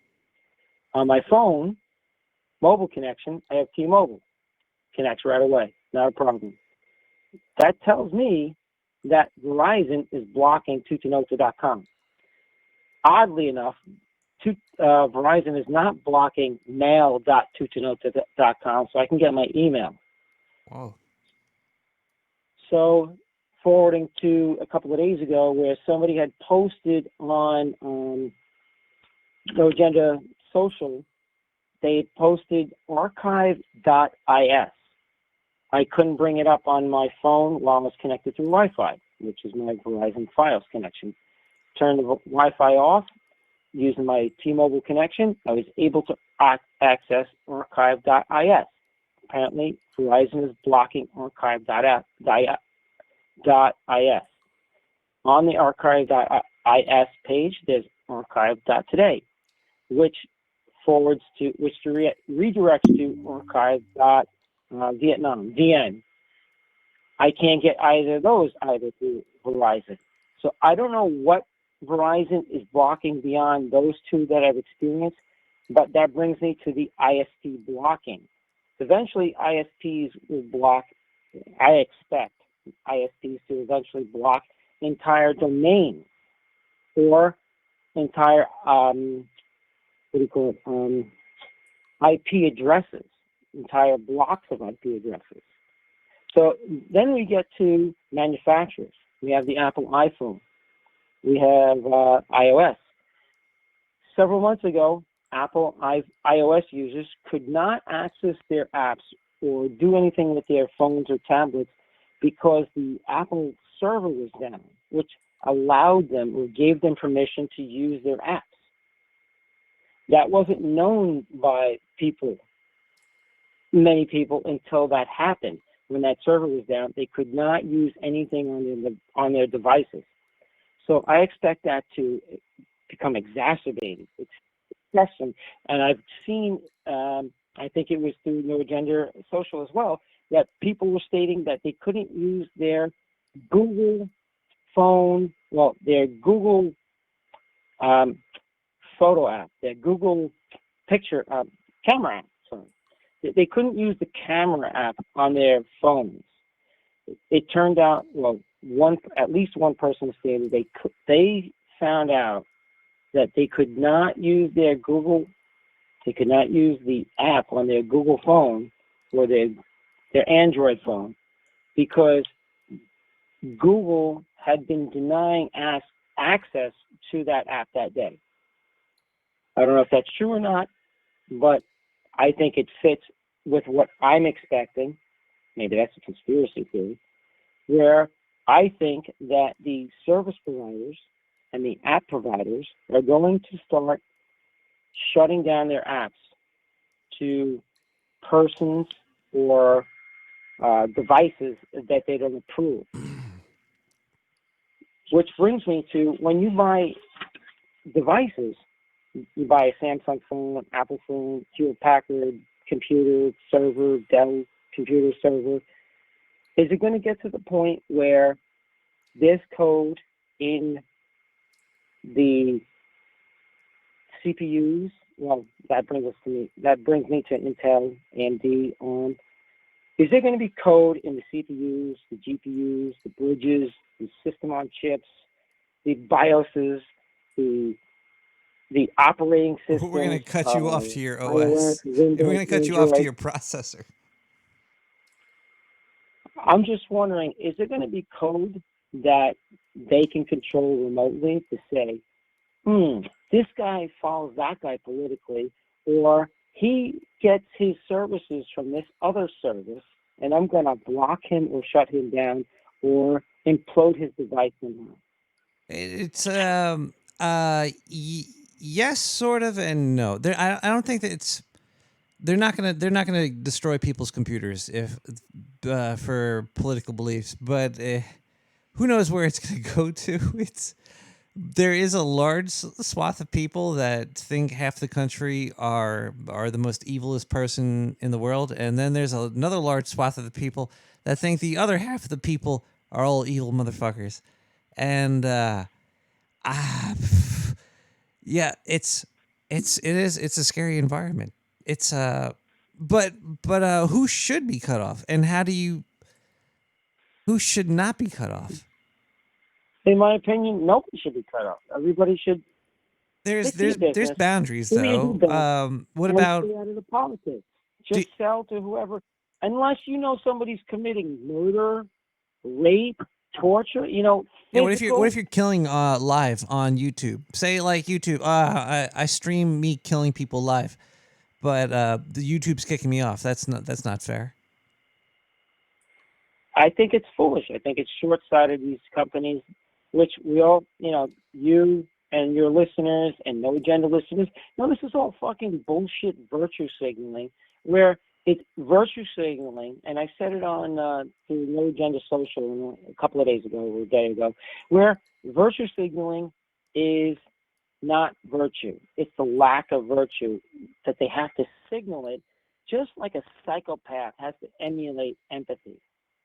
These people do not have virtue. All they have is virtue signaling.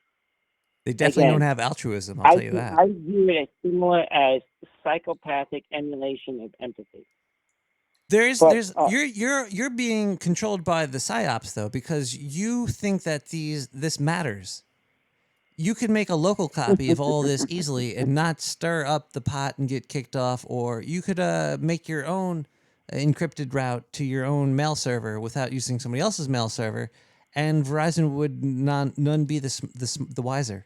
But there's ways around it. You just have to know what you're doing. I'm very close to ending. So my next thing was, eventually I figured all digital services all digital devices will not operate. They won't even be you won't even be able to start them up because they're remotely disabled or remotely blocked. And which brings me to, you'd probably know this term, sneakernet. I think most of your listeners would know the term sneakernet. Which, when I bring up sneakernet, it reminds me of the new Battlestar Galactica. I'm sure you watched that. I fracking never did. You never watched the new Battlestar Galactica? Fracking no. Okay. Watch at least the first season, because the concept is the reason why the Battlestar Galactica is operational is because it's disconnected from the net. It was not fucking virus. It was not bombed by remote attack. Really? And that's why it's operational. Yes. That was one of all in the entirety of the show, and I'm no computer programmer, but I'm, you know. That's with the Cylons, I can right? do anything The but Cylons are in program Battlestar with the Galactica? computer. Say again? There's Cylons in that? Absolutely, yes. Okay. All right. I And know what you're they're more deadly than the original. But it's been a long time since I watched that show. But the basic premise that I'm bringing up is that the Battlestar Galactica was able to do what it did is because it was not connected to the net. So when, you know, I don't know if maybe that's a way of communicating with the I guess not you, the younger people. But do you recall the term sneakernet? Yeah, it's I know sneaker. That's like that's when you would slip notes into people's shoes. Not quite. Fuck. It's not. No, sneakernet is weird. You copied something from one computer and you put it on a disk. I'd call that 5 1/4 shareware. disc, I would call that an shareware. 8.5 inch disc, an 8-inch disc, 8-inch disc, 8-inch disc, 7 1/4. I'm a 13.5-inch disc over here. Hey. Yeah, nice try. But they would take it they would put it on a disc and they would copy it and they would run it to the next computer and they would put it on that computer. That's the sneakernet. It's going to be like a mesh network. We're going to have a whole new, there's going to be a new, but I think we need to have zero privacy. I think privacy ruins everything. I don't know if you're being facetious or sarcastic. I'm actually being very serious. I think we need an internet 2.0 with zero privacy and 100% like kind of like a democracy, a little democratic. No, like everything you do is witnessed by everybody else. There's nothing that you could keep secret, and people vote on if it's okay or not. If you put a post up and you're like, man, I hate Joe's bread because Joe's bread is the worst bread. I don't know. It's something stupid. But say he's like, oh, and Joe's wife is a hoe. I don't know. It's something bad. But everybody, you're not anonymous, and nobody's anonymous, and you know who's voting on what you're saying as well.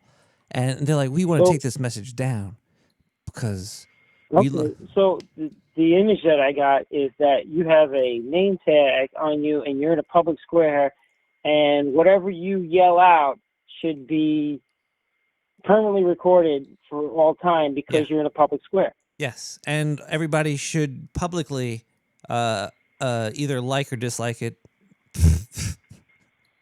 Okay. But you would know who liked and disliked it as well. Their name would be public as well, and you would accountability.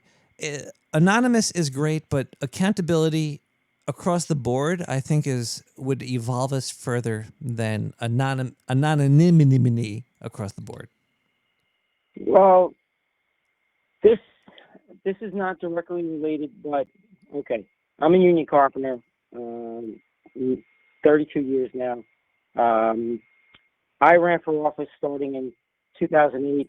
Starting in 2005, 2001, I started learning about shit. But 2005, but nonetheless, I was trying to get our collective bargaining agreements, our CBAs, and people and I wanted them online. I wanted them available to all.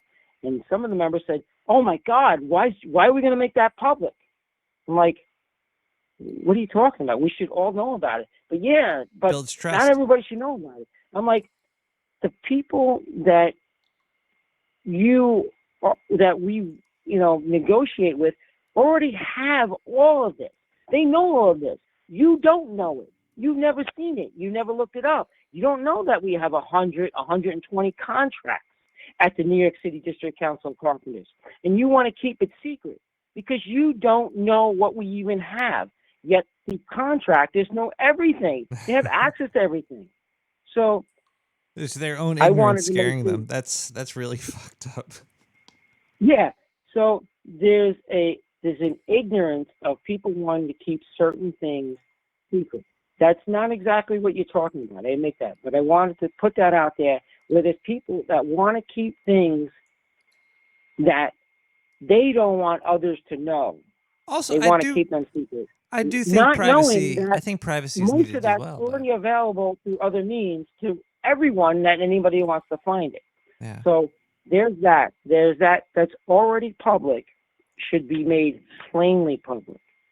However, there's things that are personal that should not be put out there. In my opinion, maybe Do medical you know the problem records. with my thought though? Because I'm like everything needs to be.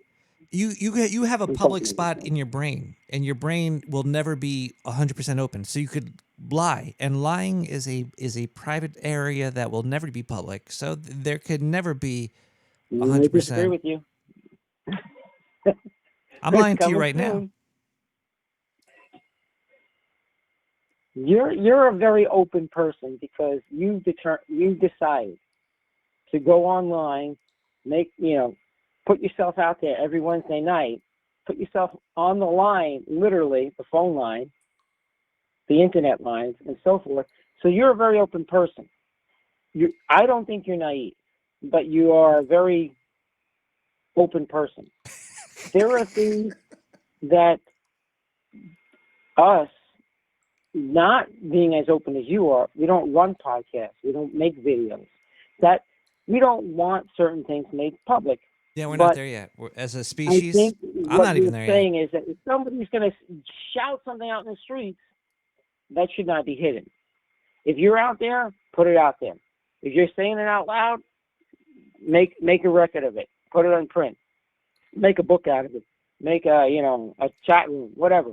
It's online. It's permanent. That you made that.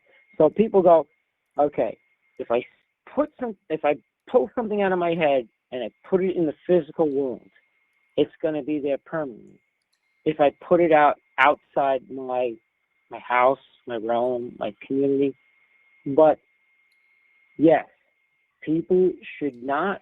It goes back to the concept that people should not say anything if they don't want it to be made public eventually sometime. But the thing is also because that does change. Culture changes. You like I might say, I like bread today, but then in the future, people like you like bread. We're gonna throw you in the gulag now.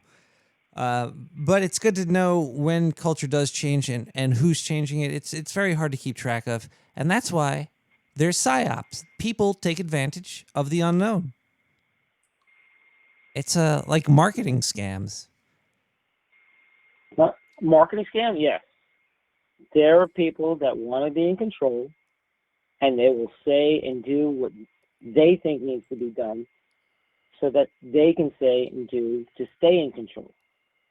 And they will, I guess it's the reverse of the squeaky wheel gets the grease. The squeaky wheel gets elected and in control, and they tell other people that they are meaningless. So, which goes back to many books. 1984, A Brave New World.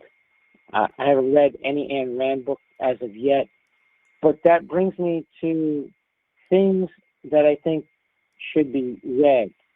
And one of the things that should be read is, of course, if you haven't already read it, 1984. When I read that, I think it was 2012, I was like, what the fuck? I realized near the end of the book, I'm like, this is supposed to be a warning, but they took it as a fucking blueprint. I'm like, these people. They learn from it. Like, yeah. And yes, so did George Orwell, Eric Blair, actually create a blueprint for others to follow? No. He already saw what was happening. He put it in a book, a fictional book, and 1984 is a revision of Animal Farm, which I haven't read, but I read that by George Orwell, Eric Blair's commentary that he made 1984 a revision of Animal Farm, and I should really do that. They are very similar. They hold a similar thing. Caller, if you could erase one thing from history, what would it be?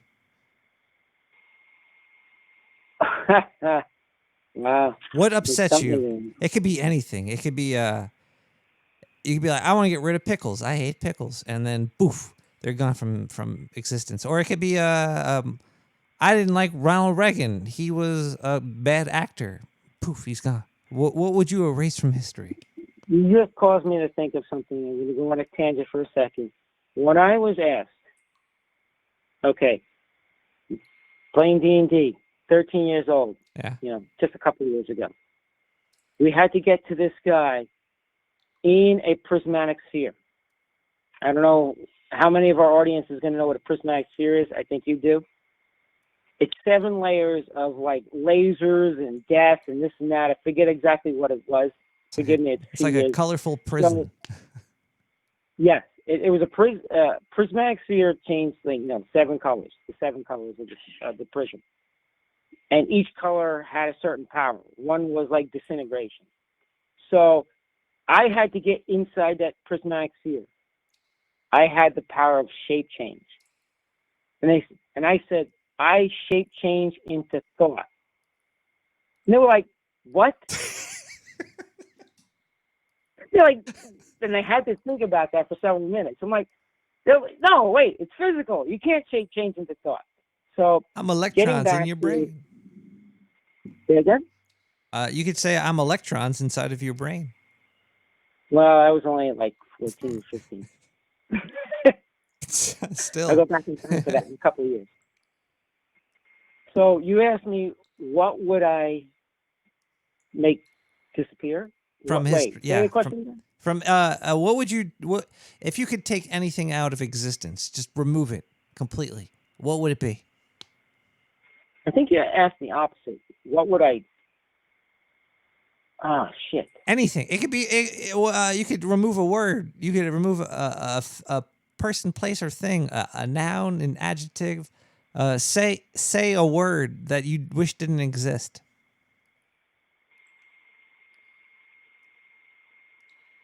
I forget how you asked it the first time because my answer was going to be the Earth. The Earth? Man, we can't have any Mother Earth haters on this show.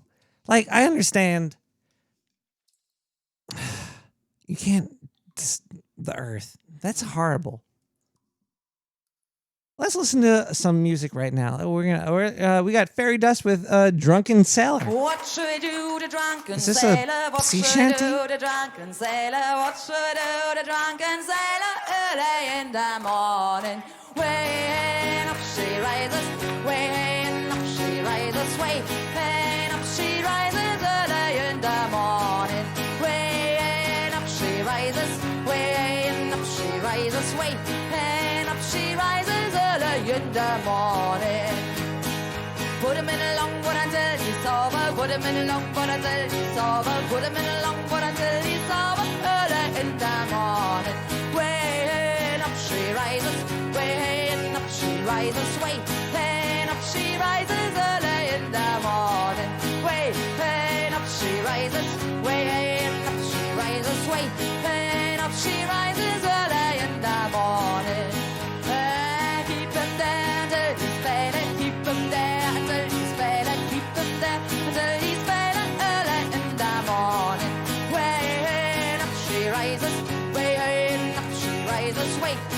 Put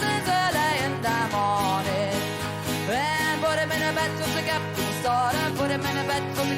daughter. Put him in a bed for the captain's daughter. Early in the morning, way up she rises, way up she rises, way up she rises. Early in the morning.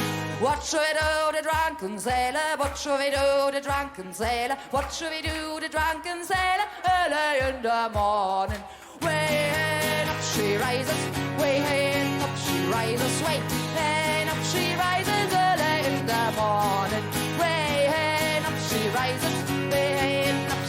rises, wait, and up she rises early in the morning.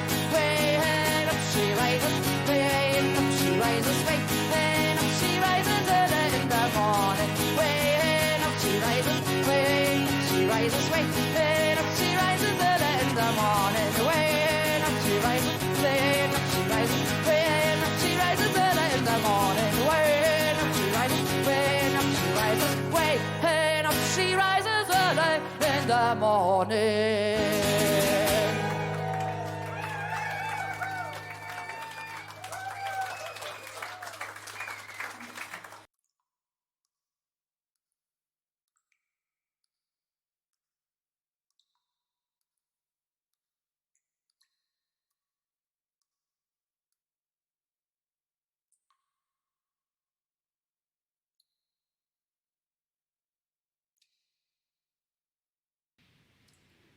One asks the question, that sounds very interesting, but how do I recapture the baby point of view?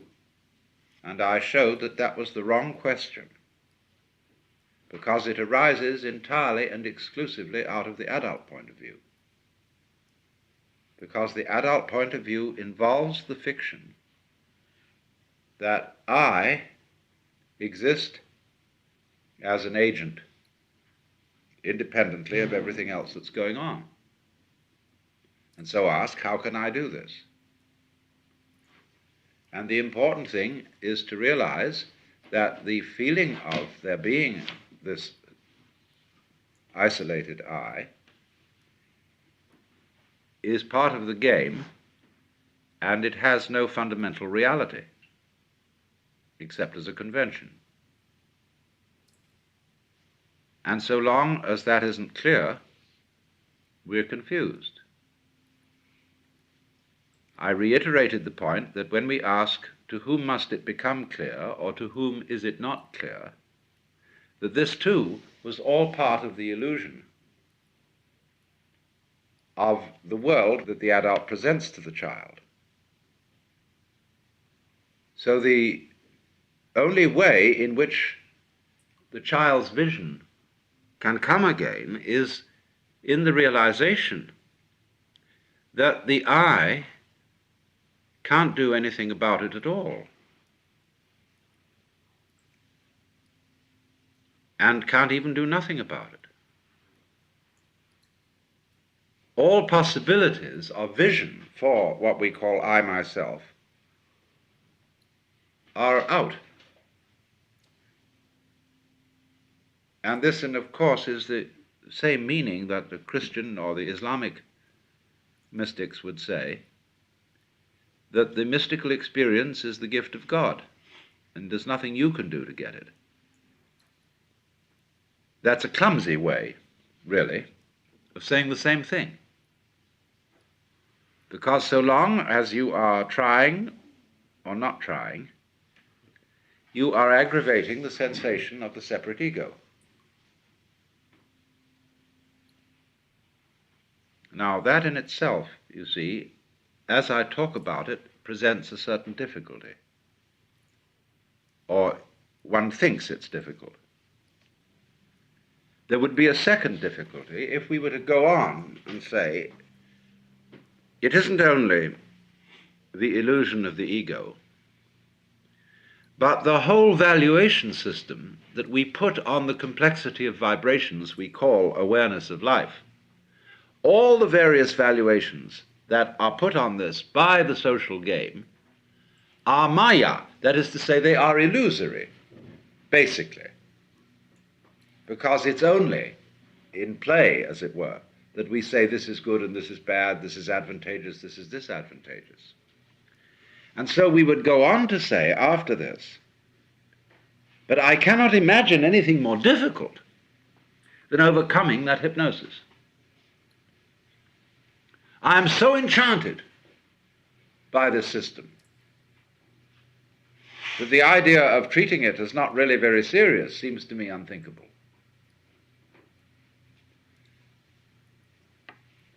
Of course, you have to think that. It's like a hypnotist working on somebody and saying, you are not going to remember any of this conversation after you come to. And so he's put the suggestion into you that you forget the whole thing. So in the same way, the suggestion has been put into all of us that these rules that we have learned are sacrosanct. And that they don't say, you will not be able to think otherwise. They say they are true. They are the truth. You see? And that is the same function as the hypnotic suggestion put into us ever since we were receptive children.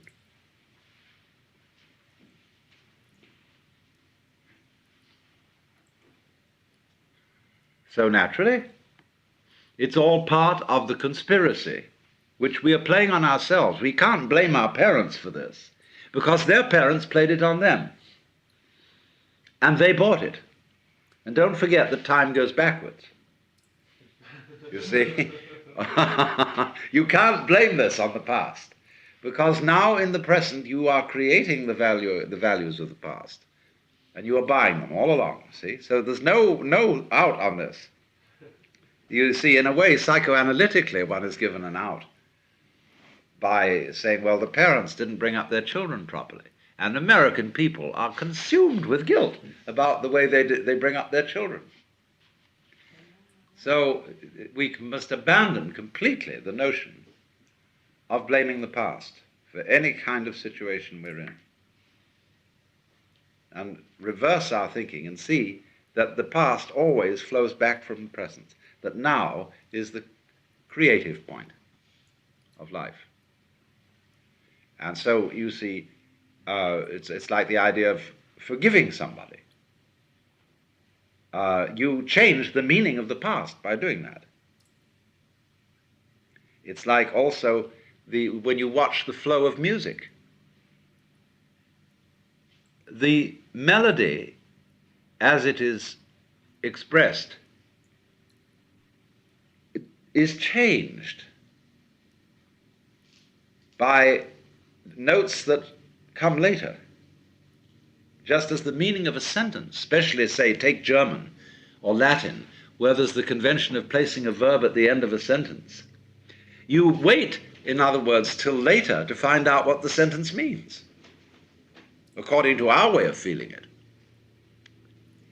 So it is also in our language, if I say I love you, you don't know when I've said I, what I is doing. I could say I hate you. So we don't know until later. So in other words, the word love or the word hate changes the function of the word I. And then I was going to say, I love flowers. No, but I love you. You see? And so the word later changes the meaning of those that go before. The present is always changing the past. So when you get the idea in your mind that the point of view I'm talking about is very difficult indeed to acquire, that idea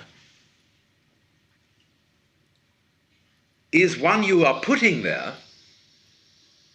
to stop yourself seeing the other point of view.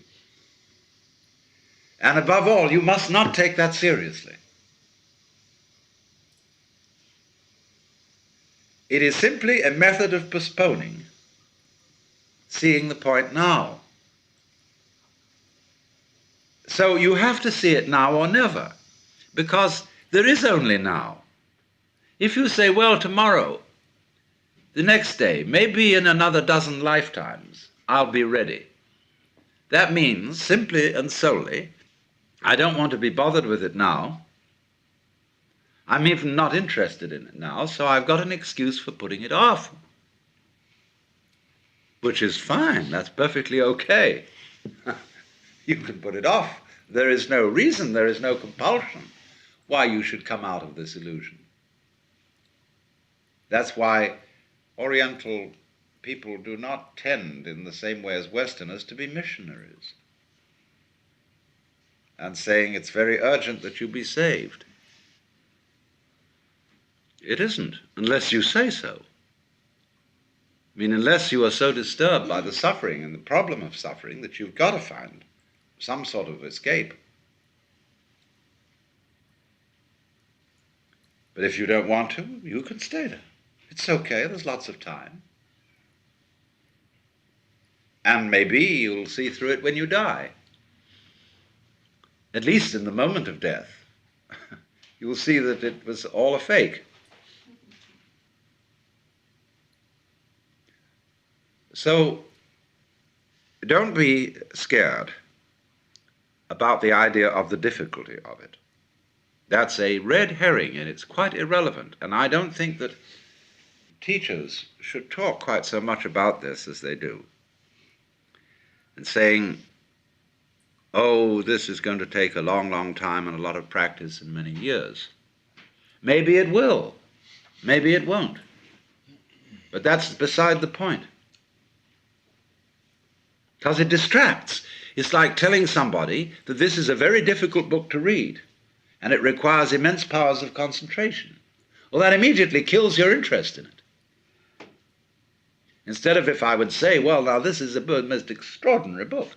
It's so fascinating. I've been working on it for years, and every time I just get so involved I can't drop the thing. Huh?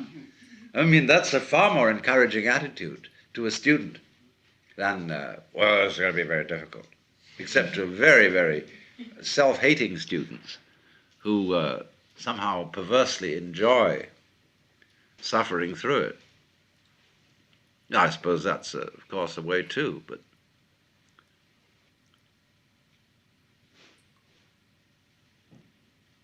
all right, now.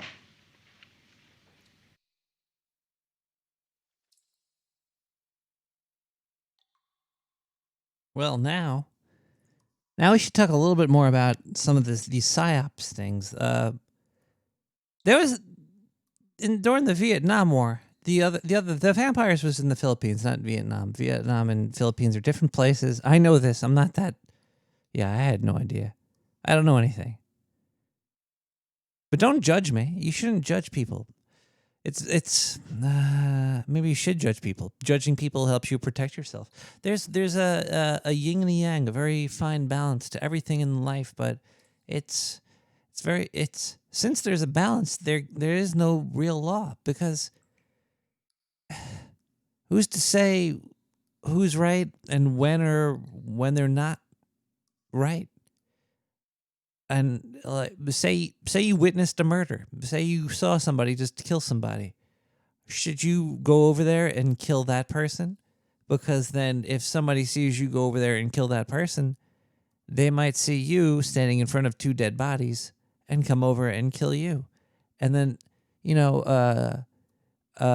murdering somebody for a murder, it leaves the whole world murdered.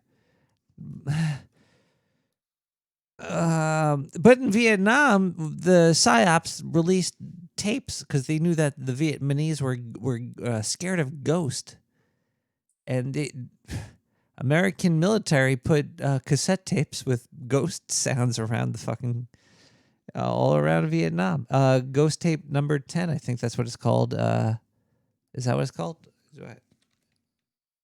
I don't even know it's saved here. When I heard Ghost Tape number 10, I thought of Trent Reznor. But Ghost Tape number 10 is a cassette tape that Americans put around Vietnam, and they would pick it up and they'd put it in their cassette player. Instead of cassette players now we have USBs and computers. But here, listen to this. This is what... The following is a recording of The Wandering Soul, or Ghost Tape number 10, used during the Vietnam War. It was used in psychological operations against the communist northern Vietnam. It supposedly plays the voice of a dead Viet Cong wandering aimlessly through the night.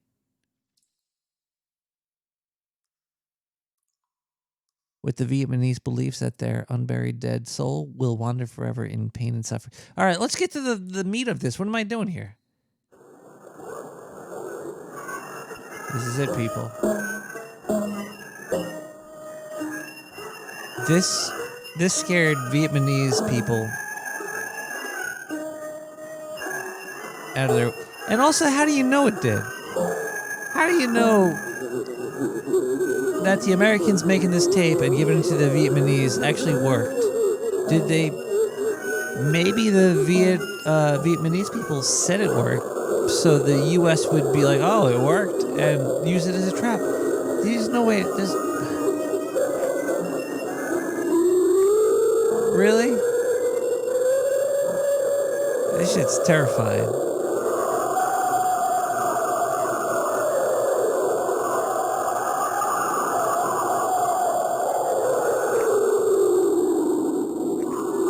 Actually, maybe Art Bell was part of fucking a psyop team, like because he was broadcasting from Japan all around the fucking. All right, let's get back to the show here. But yeah, that happened. That's real. Look it up. Ghost tape number 10, Vietnam psyop operation. Somebody thought it was a good idea and they did it. Well, who's in control here? This doesn't get to the president, right? Like somebody was like, you know what? The Vietnamese don't like ghosts. Let's release this cassette tape. We're going to drop it all over. They're going to hear this shit and flee the area. Woo!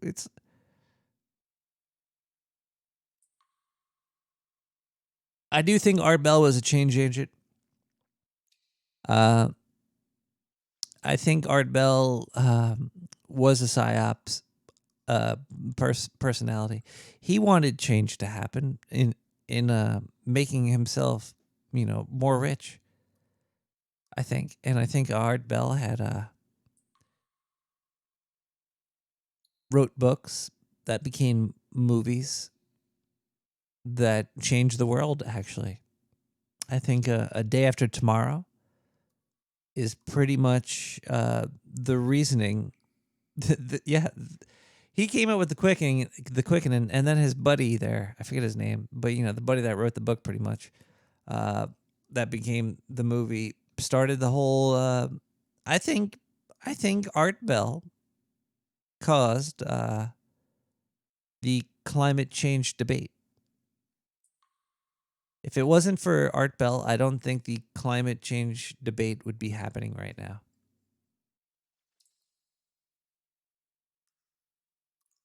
On either side, on the pro or negative side of climate change. I just think that he created a wave that he rode.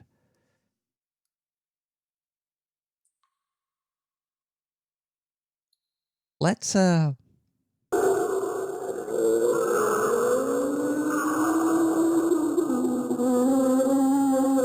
listen to what else do we got here? Do we have anything? Do we have any voicemails? Diane, do we have any voicemails?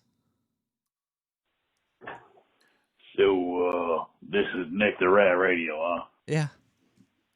Calling to warn you about the psyops. The psyops, they'll take over. First they'll attack your amygdala. Then they'll attack your hippocampus. And then they'll attack your medulla oblongata.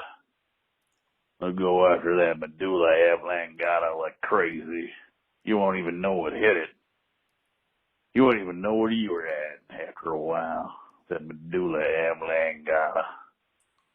But in the end, your medulla oblongata, your hippocampus, and your amygdala will all walk to the same beat of the cyborg that will take over, and you'll be in a catatonic state, and you'll only know and do what the Borg tells you to. That's what happens, but you can try to ward off these effects by spreading mail all over your head. to protect your head from the waves that will attack it. And you'll need about 3/4 inch of mayo spread all the way over your head. So go to one of them industrial stores and get yourself one of those big jars of mayo. You'll be protected from those attacks of the brain waves on your amygdala, your hippocampus, and your medulla oblongata. So watch yourself, bud. Protect yourself.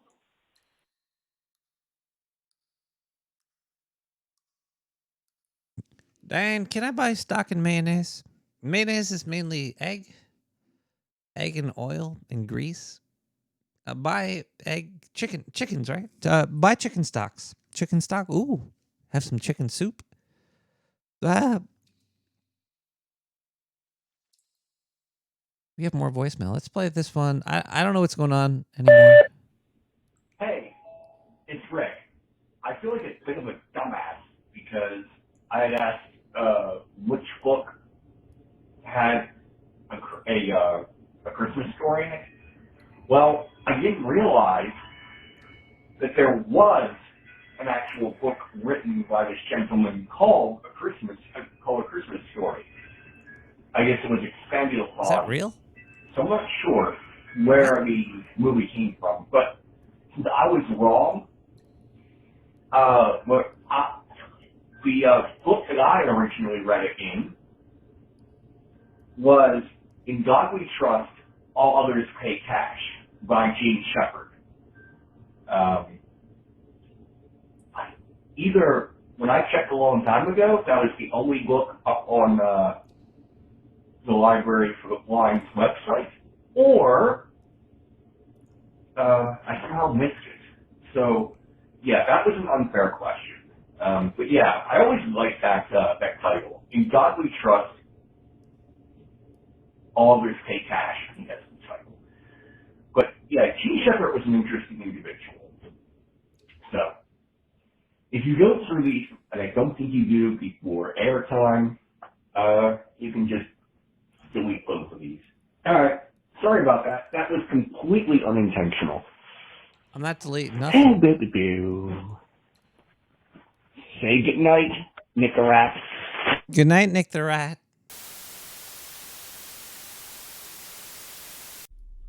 There we go. Well, I'm long about that age. Y'all men know what I'm talking about. Doctor gets that funny look in his eyes. Yes, that glint of love. And he sends you in the mail a bouquet of Cologuard box. Now, about the only person that's ever done that before to me was Cyborg Dave, and I sent that directly back. And I got in trouble. I am the one that got in trouble with the postal inspector for what was actually inside that fake Cologuard box. Now, we'll get back to fake Cologuard boxes in just a minute. So, I got this here Cologuard box. Now, if you didn't know about this, this is how they now set about to detect colon cancer. So they do this by giving you a bucket. Now, if it wasn't plastic, it could be in fact, you know, it would make a great KFC bucket to keep your KFC in, but I don't like KFC as much now that Chick-fil-A is taking over the chicken world. And I'm speaking the gospel here of chicken. All right? Can I have an amen? Or a woman? Shut up. And so what they do is they give you this bucket, and it's got these little arms, and you have to take a poo in it. Man, humiliating. But You do your thing, screw the lid on, you have to mail it back. Well, to mail it back, you have to take it down to the UPS store. Every time the UPS lady sees a box that size, she starts to giggling. And I can't say I blame her, because everybody knows what's in that box. Except she weighed mine and she said, "Oh my God." And I said, "What?" And she said, "It's only rated for 1 pound of postage." It had a little return label on it. And I said, "Well, what's wrong with that?" And she said, "Why, this is darn near 5 pounds." And I said, "And what's wrong with that?" And she said, "I honestly don't know, but I feel like it might go off." And I said, "Well, don't shake it. We both standing here." We had us a big laugh, me not so much as her. You know, it's kind of like two men standing there. One's got a big old piece of bacon in the morning and another one's got a muffin. Anyway, that's a comparison to the joy and the laughter. So, we sent that sucker off through the UPS store up to some unfortunate little Indian girl in Kansas that works in a laboratory. And you can just see her head blowing off, She gets that thing, has to lug it across the room, probably had to get they're little people, they have to carry that 2-wheel cart across there. "Oh, excuse me, I am having to move the big little box. I'm going to put the box on the table." "Oh my God, I think I got the hernia." And so she puts it up there and she screws that lid off. Boom! You know that poor little girl had never seen a she-bang that size.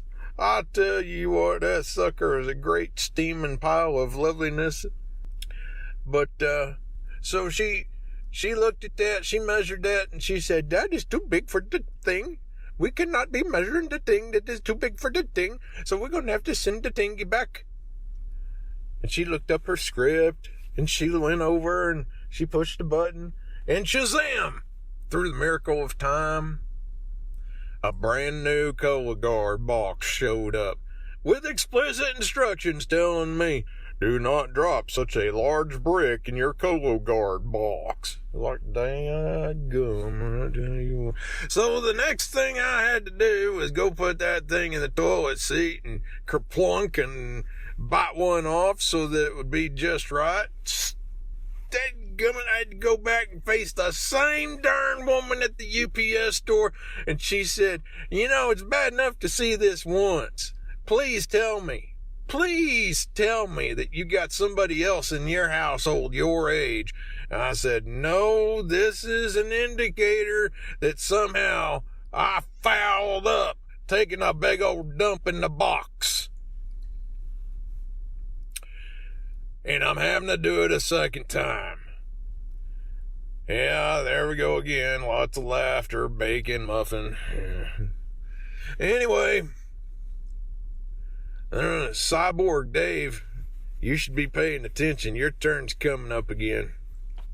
So, and I ain't saying Carb Lanes 33 is above coming up with any scheme involving any of the details that I'm talking about, or Spooky. We know Spooky's thinking about this about now.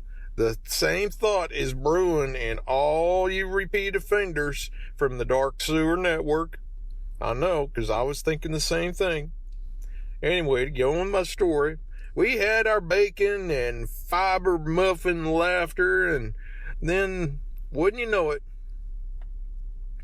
I stepped out of the UPS store, and that thing went off again to Kansas, and that poor little girl, she got her little box from the UPS, and she had to open it up, and when she popped the box open, it was not so scary, and then she was able to perform the test, and as a result of the test, a whole bunch of emails were sent to me, and the emails, they said, "You are not going to die with the cancer." Well, hell, I knew I wasn't going to die with the cancer. I didn't have cancer. Not that cancer. Anyways, Now here's my thought. You're having a thought, L-Dub? I was listening to this story and I was thinking, you're not thinking, you're just talking. Go back to the taco stand. Gee, he's in a bad mood. Well, wouldn't you be if you had to lean over to the colorectal KFC? Hey, quit that. Now, so, where was I? Exit strategy. Yes. Exit strategy for the dark sewer network. If you want to ship something and you don't want anybody to open it, start making a bunch of boxes to give to people that have that Cologuard symbol on it. No one's going to open that box. No Amazon pirate is going to take that box off of your driveway. I just need a couple that are the size of a refrigerator crate, because I got a couple of body-shaped weights I need to move. In fact, if this isn't just a great gift box idea, this might be your answer to the travel industry. Now, y'all let me know what you think about this. Give old Nick there a holler on the stream. Yeah, in the stream. As he pees in the stream, give him a holler back and let him know what you think about this here exit strategy. I'm going to drink me some Dr. Pepper since my brain is still damaged. Woo! We had snow here in Texas. Frightened me. But it was all right. It was all right. It made everything fine. Everything else that was going on. Snow made it okay. Because of global warming. All right. I'm out.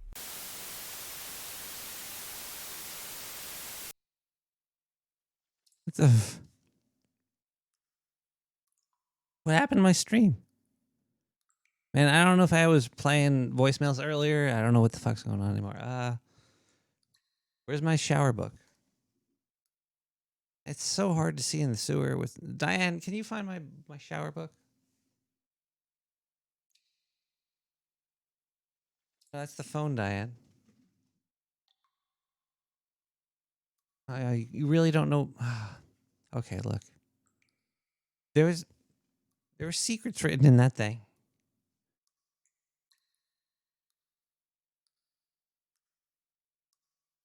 Somebody left a voicemail? All right, yeah, play it, Diane. 917-719-5923.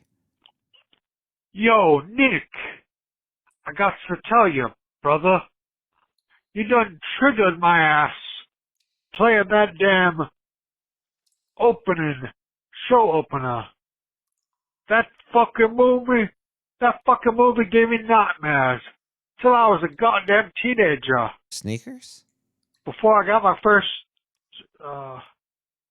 we won't count him. Never mind. So, yeah.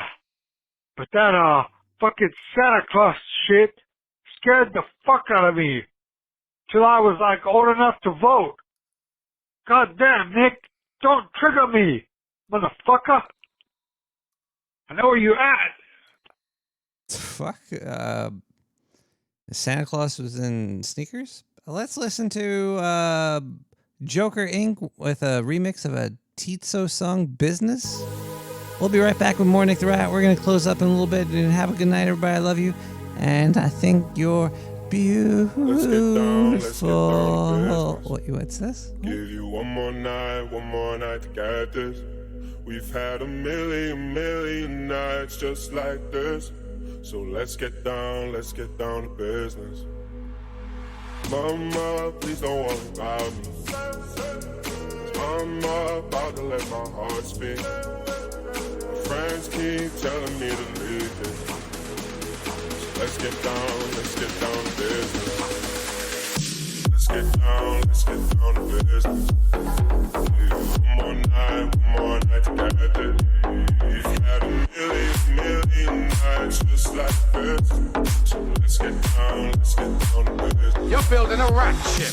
Let's get down to business. Give you one more night, got this. Unlimited million nights just like this. Let's get down to business. It's a rat! Walk back and forth, the bullshit. You know I said before, I don't mean it. It's been a while since I had your attention. It's in my heart to hit it. Anyway, I'm going to get this party started.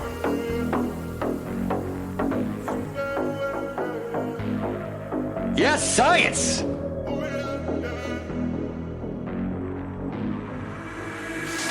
Dreams we had don't ever fall away. We can't leave them if we stay the same. And I can't do this for another day. So let's get down to business. Let's get down to business. Take the ride! One more night together. That is interesting, but Million nights just like this. So let's get down to business. Let's get down to business. Give you one more night together. We've had a million nights just like this. Let's get down to business.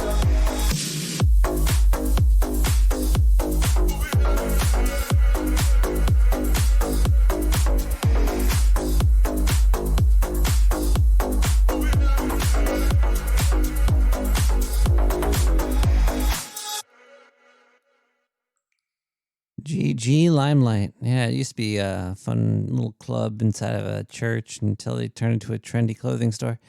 New York City's falling apart. This year it's gonna happen. It's gonna fucking happen this year. All the property taxes, we're not gonna be able to pay for this 70 billion tab that we have worked up over here. But, you know, we could become an essential worker because Cuomo said, you know, if you want a job, become an essential worker. Fuck you, Cuomo. Fuck you in the asshole. And, you know, it's all politicians are going to get fucked no matter what. It's just... Where's my phone? Hello? Where's my phone? Hello? How much in taxes are you going to pay, though? Apparently, I don't know. I found my phone. There it is. We're all gonna pay. We're all gonna pay. It's gonna be a rough year, 2021. I think. Probably even like 2022 is gonna be even like rougher when they like figure out what the real cost is of everything. Oh man, 2023, it's gonna be lit on fire because it's gonna be trash. You think all the way to 2024? Probably 2025 is going to be the worst until 2026. And then it's when the hell is Build Back Better happening then? Oh no, we're building back better forever, but it's for somebody else. Eternity, yeah, that's yeah. The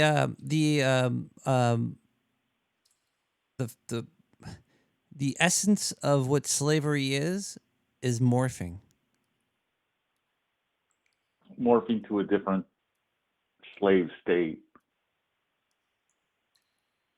It's pretty much is what you're saying, right? But I guess you know why that's good though. It's because people that have really, really, really, really, really bad slave states are going to be just really, really bad slave states. And then places that weren't slave states are going to become more slavish, and then you know run by corporations and companies and child workers like us at Apple.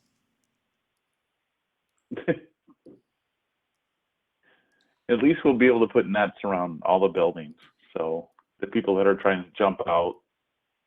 They need to put trampolines so it springs them back into the fucking factory so they could do some more soldering. That's what they're gonna have. Eventually, they'll have like some sort of like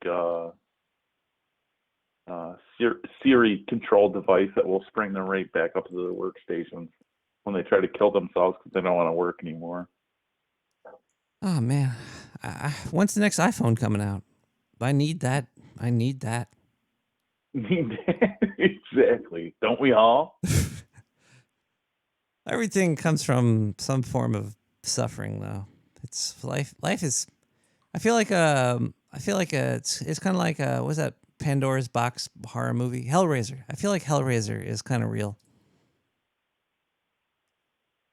Pinhead is upon us all, right? Well, we're not there. It's very like Pinhead happens way fast because they only got like an hour and a half. It's a movie, but like you open Pandora's box and then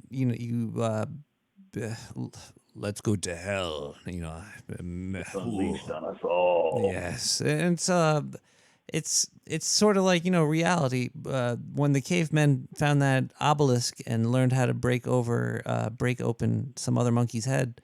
The hell just kept spreading. It was That's because the obelisk is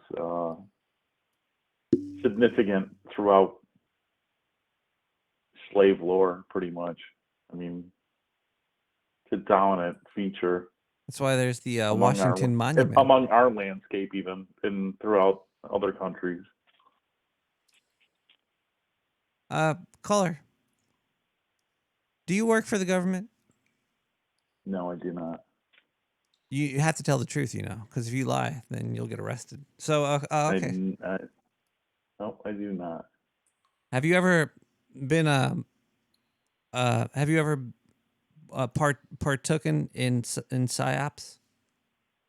In Psyops? No, none whatsoever. Wait, you never made like a bad breakfast and try to say it tasted good to trick people into thinking that the food they were eating was good? Wait, what? Everything is psyops, my friend. Like I made the breakfast, you're saying? Or? Have you ever lied? Have you ever told a lie to benefit yourself or others? No, not really to benefit myself. I think you're lying to me right now to benefit looking more angelic. If it was to benefit mankind, I would do it. Okay, caller. I have a question. Have you ever had a friend that was perfect in your opinion? Have you ever met somebody that, in your opinion, was like a perfect creature, perfect person that never did anything wrong? No, but I met people that are good. I don't even know how you explain that. Yeah, just that generally they're not a person that very easygoing. I guess that's about the only way I could explain them. I'm sure they're not perfect in every single way, because if you think that anybody's perfect in any single way, that leads to wouldn't that lead to almost like religion? Yeah, it would, wouldn't it? So we should accept. That's what I think. I mean, flaws. Do you have a deity in your life? I mean, that's. But isn't it weird? Didn't some religions say like you shouldn't judge people? But it seems like yeah, exactly. I mean, and it's kind of what I try not to judge anybody. I mean, but we're all guilty. Obviously, there's some cases where it's glaringly obvious. But also not taking responsibility for your own actions as well. Like I'm not perfect. Nobody's perfect. But there's some people that would not admit that. I do like to take responsibility for my own actions, though. I fuck up sometimes. Sometimes I fuck up. Yeah, we all do. I think we all do. I think we all definitely. I've had quite a few fuck ups in my lifetime. So. I think some people ignore that. I think they just don't even think they fucked up. They're like, you know what? I never fucked up. My shit don't stink. You're an asshole. I hate you. They do, but they're fooling themselves because that's human nature to fuck up. I think it's life. There's no such thing as a perfect thing. Nothing is set in stone in life. And hopefully you learn from that experience. Not everybody does, but hopefully you do. Yeah, and I fucked up, and I probably haven't learned from it. But you know, you don't learn every time from your fuck ups that you make in life. I voted for John Kerry once.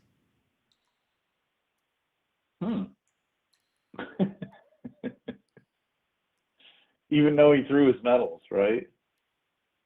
I think his giant head distracted me. I was like, you know what? He's got a big head, and I don't know anything about him. I'm gonna vote for him. I voted for Bill Clinton once, so. You did? I mean, what was that a mistake? I don't know. The correct thing to do? I don't know. See, that's the other thing. Like, there's some things are so meaningless. Like, we put a lot of meaning behind shit that doesn't fucking even matter. Like, maybe voting for John Kerry shouldn't even be considered a fuck up. You know, Well, and I could say I voted for Ross Perot and I voted for Ron Paul twice, but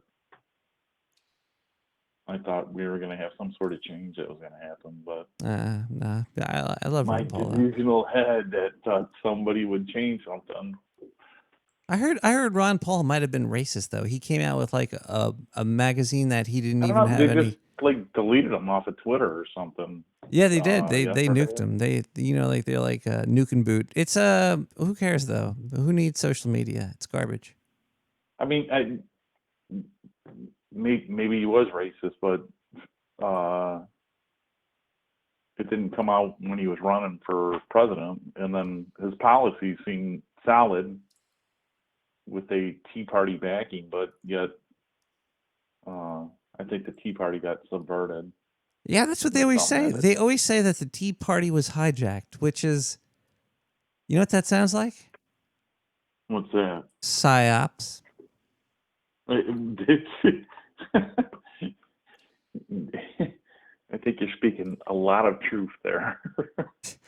But the narrative keeps getting hijacked. Everything is getting hijacked. It's like, why trust any? If everything is a conspiracy, how could you trust anything? Pretty much. It's like rolling the dice. Yeah. That's why I'm naked right now, Yeah, I and I mean- set myself on fire about 5 hours ago. What's that? Excuse me? What? Nothing.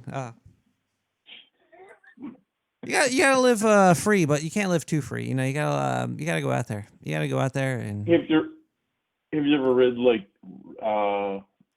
the books of like William Cooper at all? William Cooper, isn't he that actor? No. Oh man, what did he write? Behold the Pale Horse. Behold the Pale Horse. That sounds like some Judgment Day It's shit. No, I haven't biblical. read It's biblical, but it's not what you think. that. No, I haven't read it. So What's the point of the book? It's a lot of conspiracy theories, but it came out in like I think 89 or something like that. But like when you read it, it's like everything came true pretty much out what he said inside the book. Pretty much. And he hosted he was like almost like the original like podcaster in a sense, because he hosted a shortwave radio that was not controlled by like any kind of media outlet. And he said a lot of things that were very controversial and very out there as far as what everybody thought was the norm back then. But a lot of stuff that he talked about came true, because he was a longtime Navy veteran, high level security clearance in our government, and knew a lot of things. But Can you hit me with one thing he got true? He guessed. Do you remember any of his predictions that came true? I mean, offhand,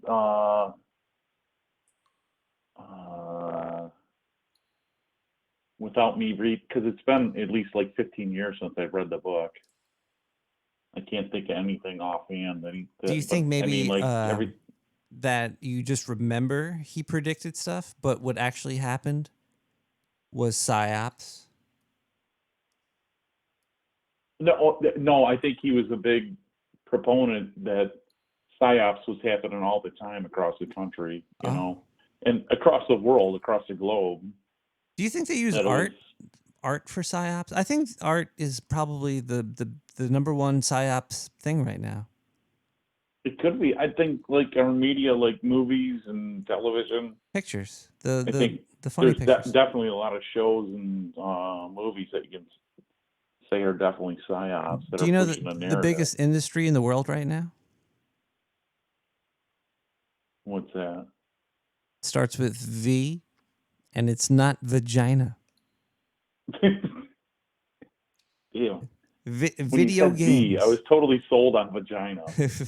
I'm surprised pussy ain't making more money, but video games is the number one business on the planet.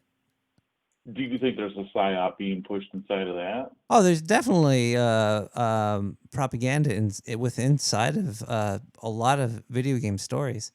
There was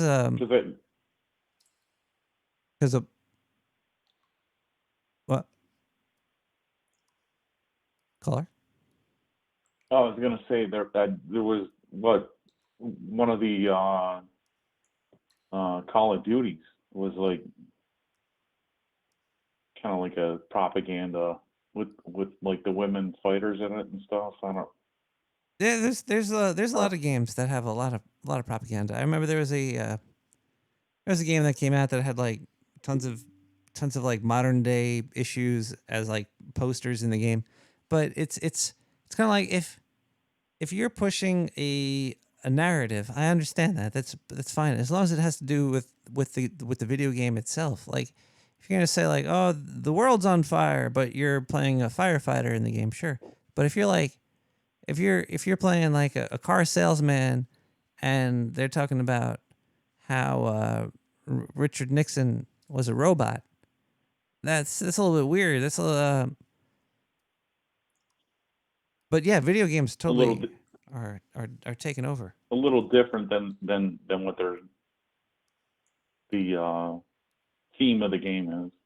Yeah, if it doesn't match the theme of the game, then maybe it's propaganda being pushed to young people. It's like, hey, we want you to go from A to B, but while you're going there, just make sure that you drink milk because cows are good for you.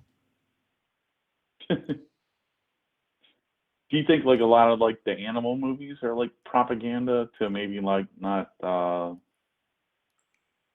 hunt animals and stuff like that? Because like I have a friend that thinks that they eat animals in the animal anything movies. that's like, oh my god, you're trying to rationalize bugs or stuff like that.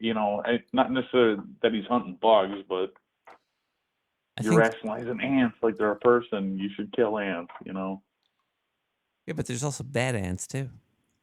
And well, that's what I say. And there's tasty ants. They taste very peppery. Peppery, exactly. We all know that. Sometimes you've got ants. I have a couple ants. They're really nice people. Have you ever? Okay, how can I say this? This is kind of a weird question. Have you ever settled in your life? And do you think settling on stuff is okay?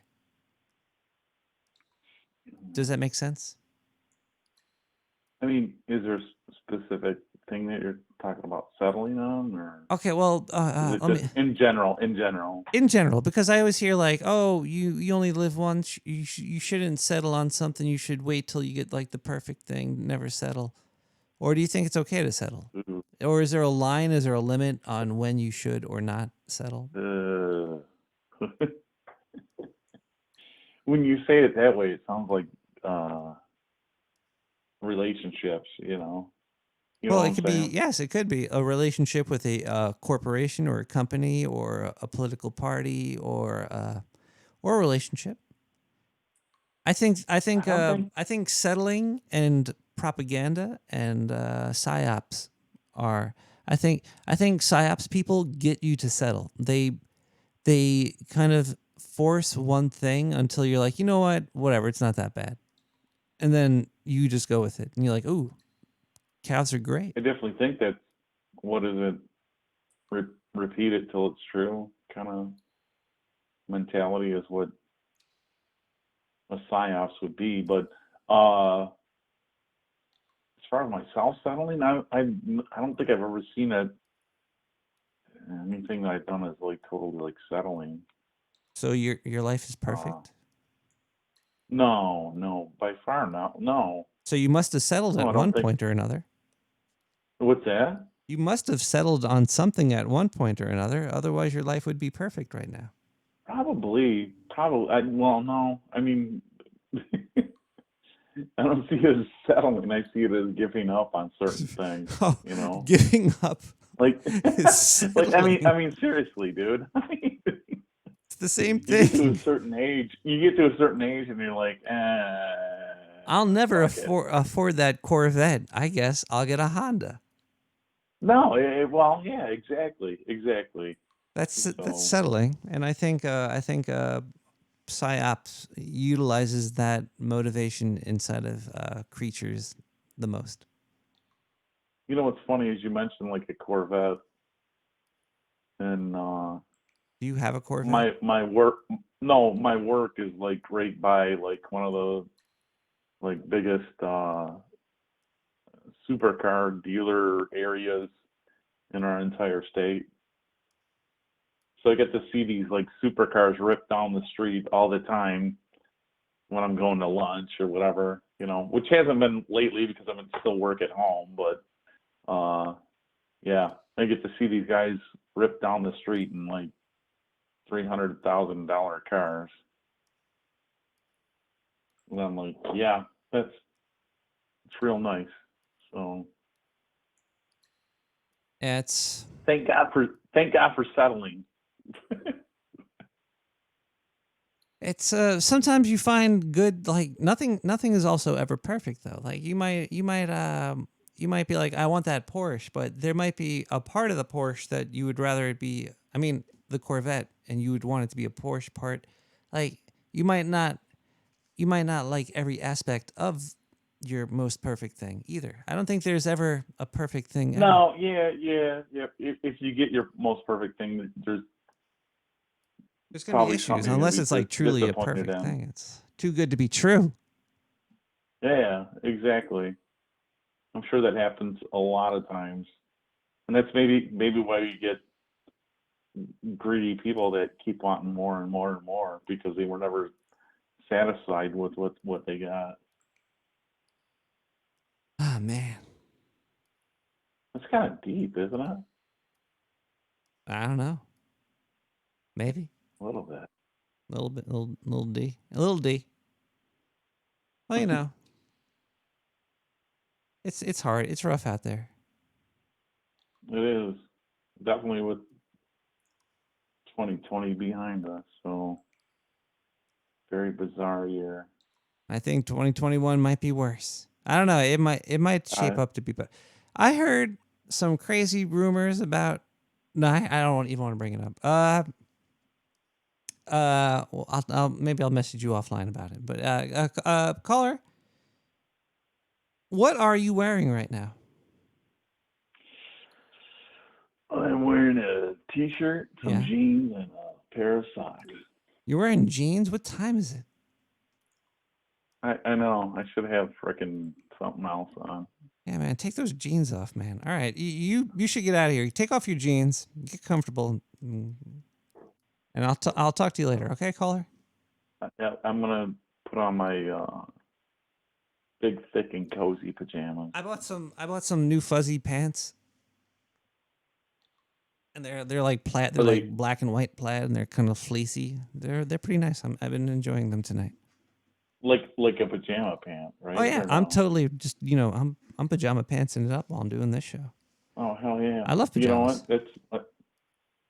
That's my mammy. My mom bought me 2 pairs of like the big thick fleece. If you wear both pairs, you won't get sick. What's that? If you wear both pairs, you won't get an STD. Probably. Oh my God, they're so thick, dude. I can't sleep with them on because they're like I'll like wake up sweating like an insane nightmare dream with these sweaty pants on. But sitting around the house, they are utterly amazing. Just because, like, when you get into the winter temperatures, they feel so good. So, All right, but- Fuller. I'm gonna dream about your sweaty pants tonight. Oh fuck you and your look at the psyops, man. We got people calling in trying to get me to think about them sweating in their pants and stuff. This show can't end on that. Do we have anything else here? Wait, what's going on here? Wait, what do we got? No, the show's over? No. What?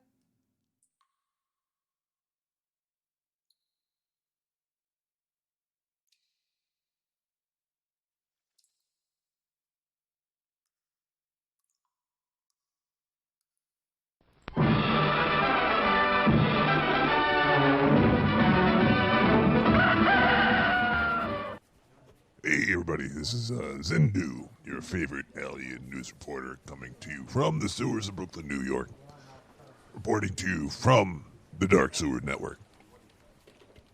You might have noticed there's been a lack of Zindu on the news for the past year, and that's because fucking the whole world and the universe is indeed unraveling. There is an unraveling occurring. It's true. Whatever you've been hearing otherwise, that's fake. But the unraveling is true. Reality is coming apart at the seams faster and faster. I think we're at like 3 times the speed of unraveling right now. So there was not this. There's like the news unraveled pretty much, basically, completely. And it was really hard for me to learn a new format for the news show. For reporting on news.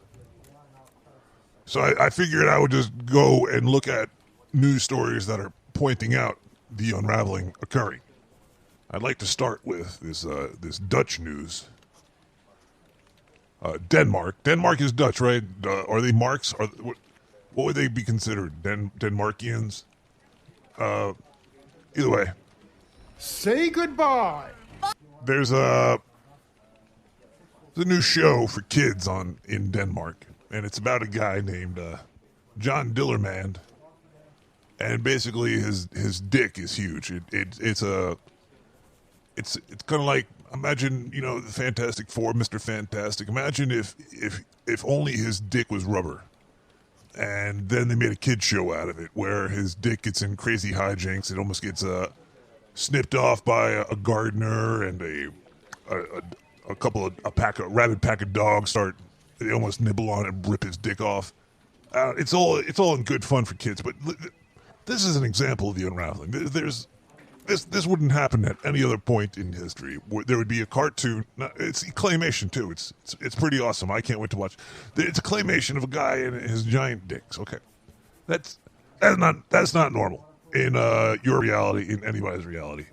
So I just want you to understand that the unraveling is happening, and that's another one. Let's see. Other unraveling news. I was reading this on Scientific America. It is about the quantum computer revolution. First off, we all know all about quantum computers. That they're amazing, and it's going to change technology, and you're going to be able to fucking search up a recipe on how to kill somebody with a chainsaw in the woods, really quick. But this article is about how we're getting stuck with quantum computers because there's not enough women in the field, in physics. There's a whole article about it's I don't know. They started off with quantum computers, and then they get to like some a lady was having difficulty. She's like, whenever I have a thesis, if it's not right, all the men roll their eyes and look at me and they laugh, or it is right and it matches another man's idea, and then they'll accept it. But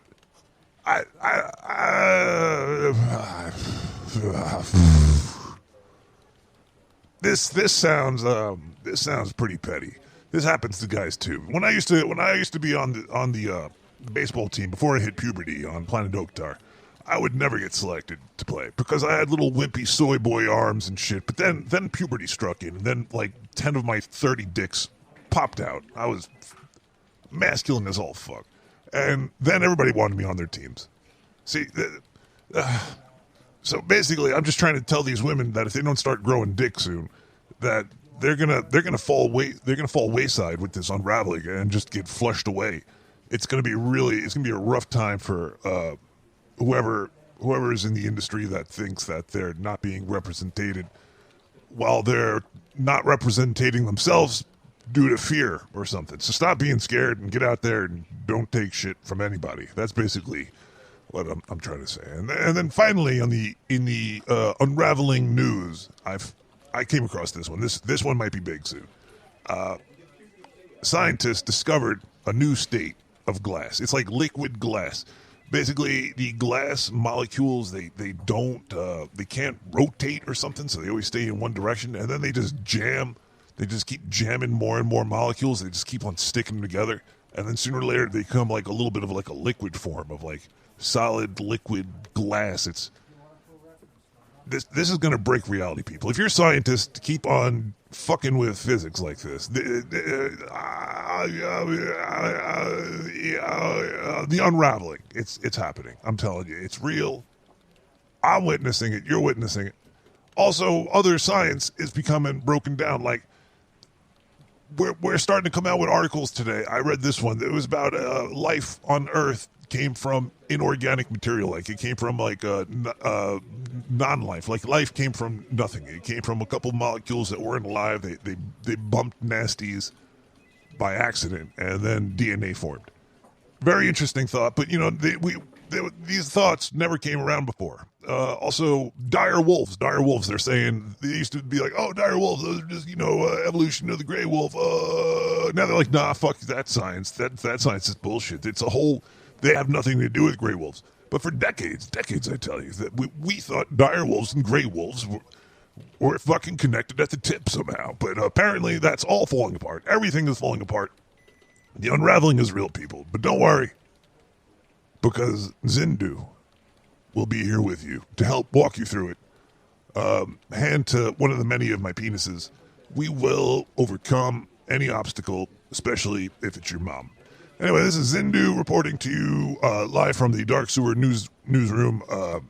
Yeah, that's about all I have for tonight. I think we're gonna have to break these smaller segments into just one segment, so I could blow my load in one shot and then go home, because the unraveling is really scary. I gotta stay in my house. I can't leave. Wait, I'm already in my house. I live in the sewer with the rat. Good night, everybody. Zindu out. The unraveling. No.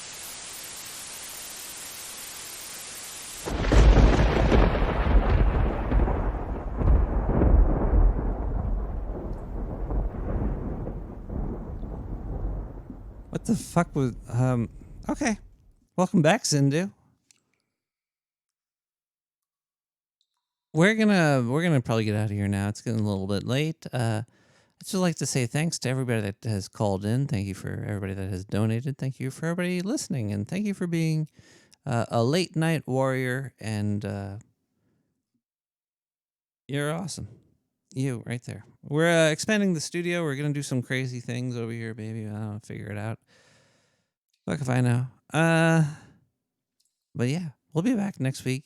We'll there'll be some. I'll be putting the art out for the previous episode soon, and yeah. I hope you have a great night. Sleep tight, and don't let the government man bite, because he'll sink his teeth in and drain you of your blood. La do do pee poop a doo. Let's listen to a song by somebody named Echelon Mockingbird. This strategy of something. Good night, everybody.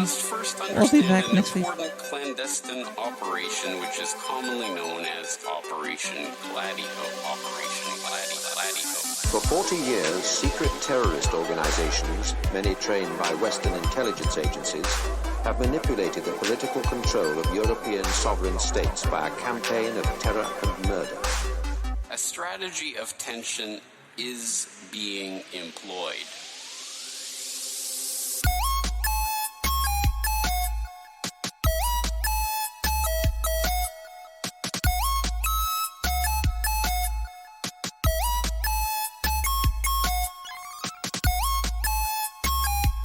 Tension.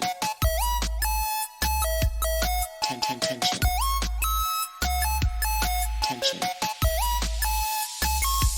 The strategy of tension. Tension. Secret agents carry out an act of terrorism, which is then blamed on the enemy of choice.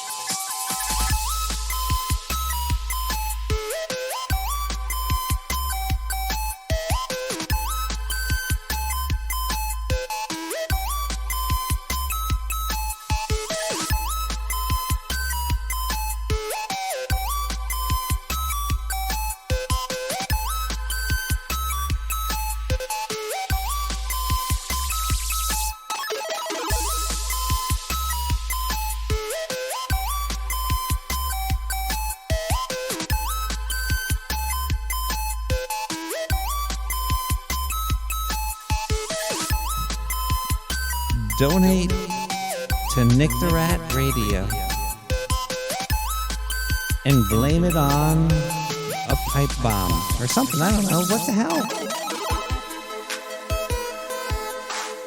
Gladio operations include everything from drug running and money laundering to terror attacks and political assassinations. We manipulated and organized the overthrow of functioning constitutional democracies in other countries.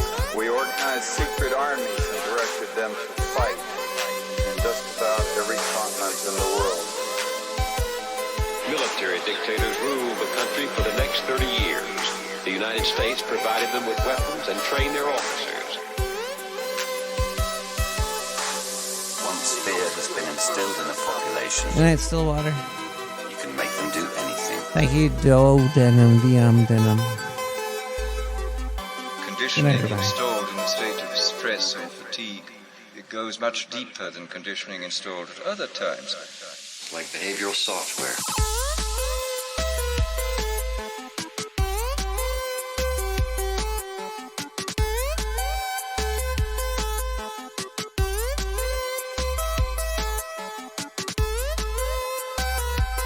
There are no independent governments in Europe. They're all American puppet states. Take a step back. Look at the bigger picture.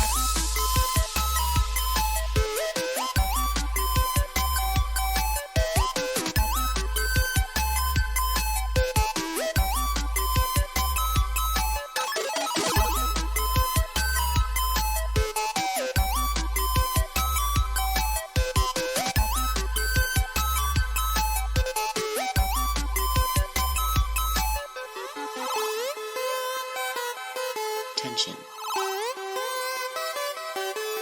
Tension. Tension. The strategy of tension. Without scream, we have no power.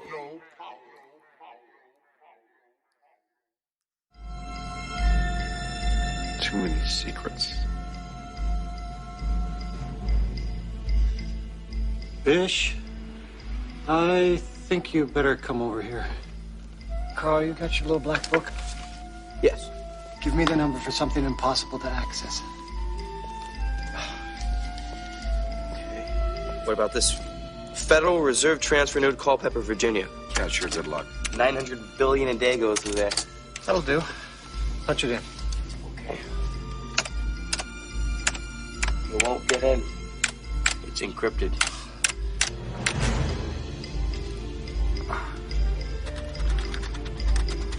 See? Mother, that last contact.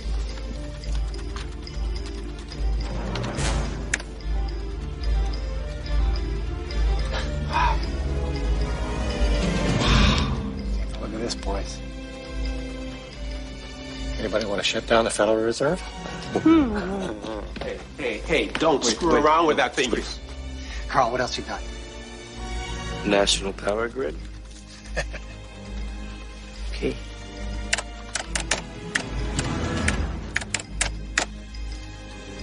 Here we come. Come on. Rolling.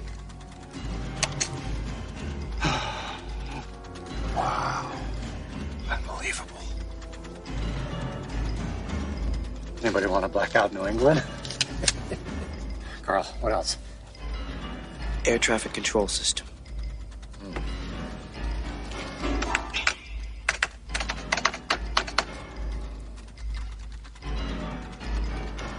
Okay, Mother.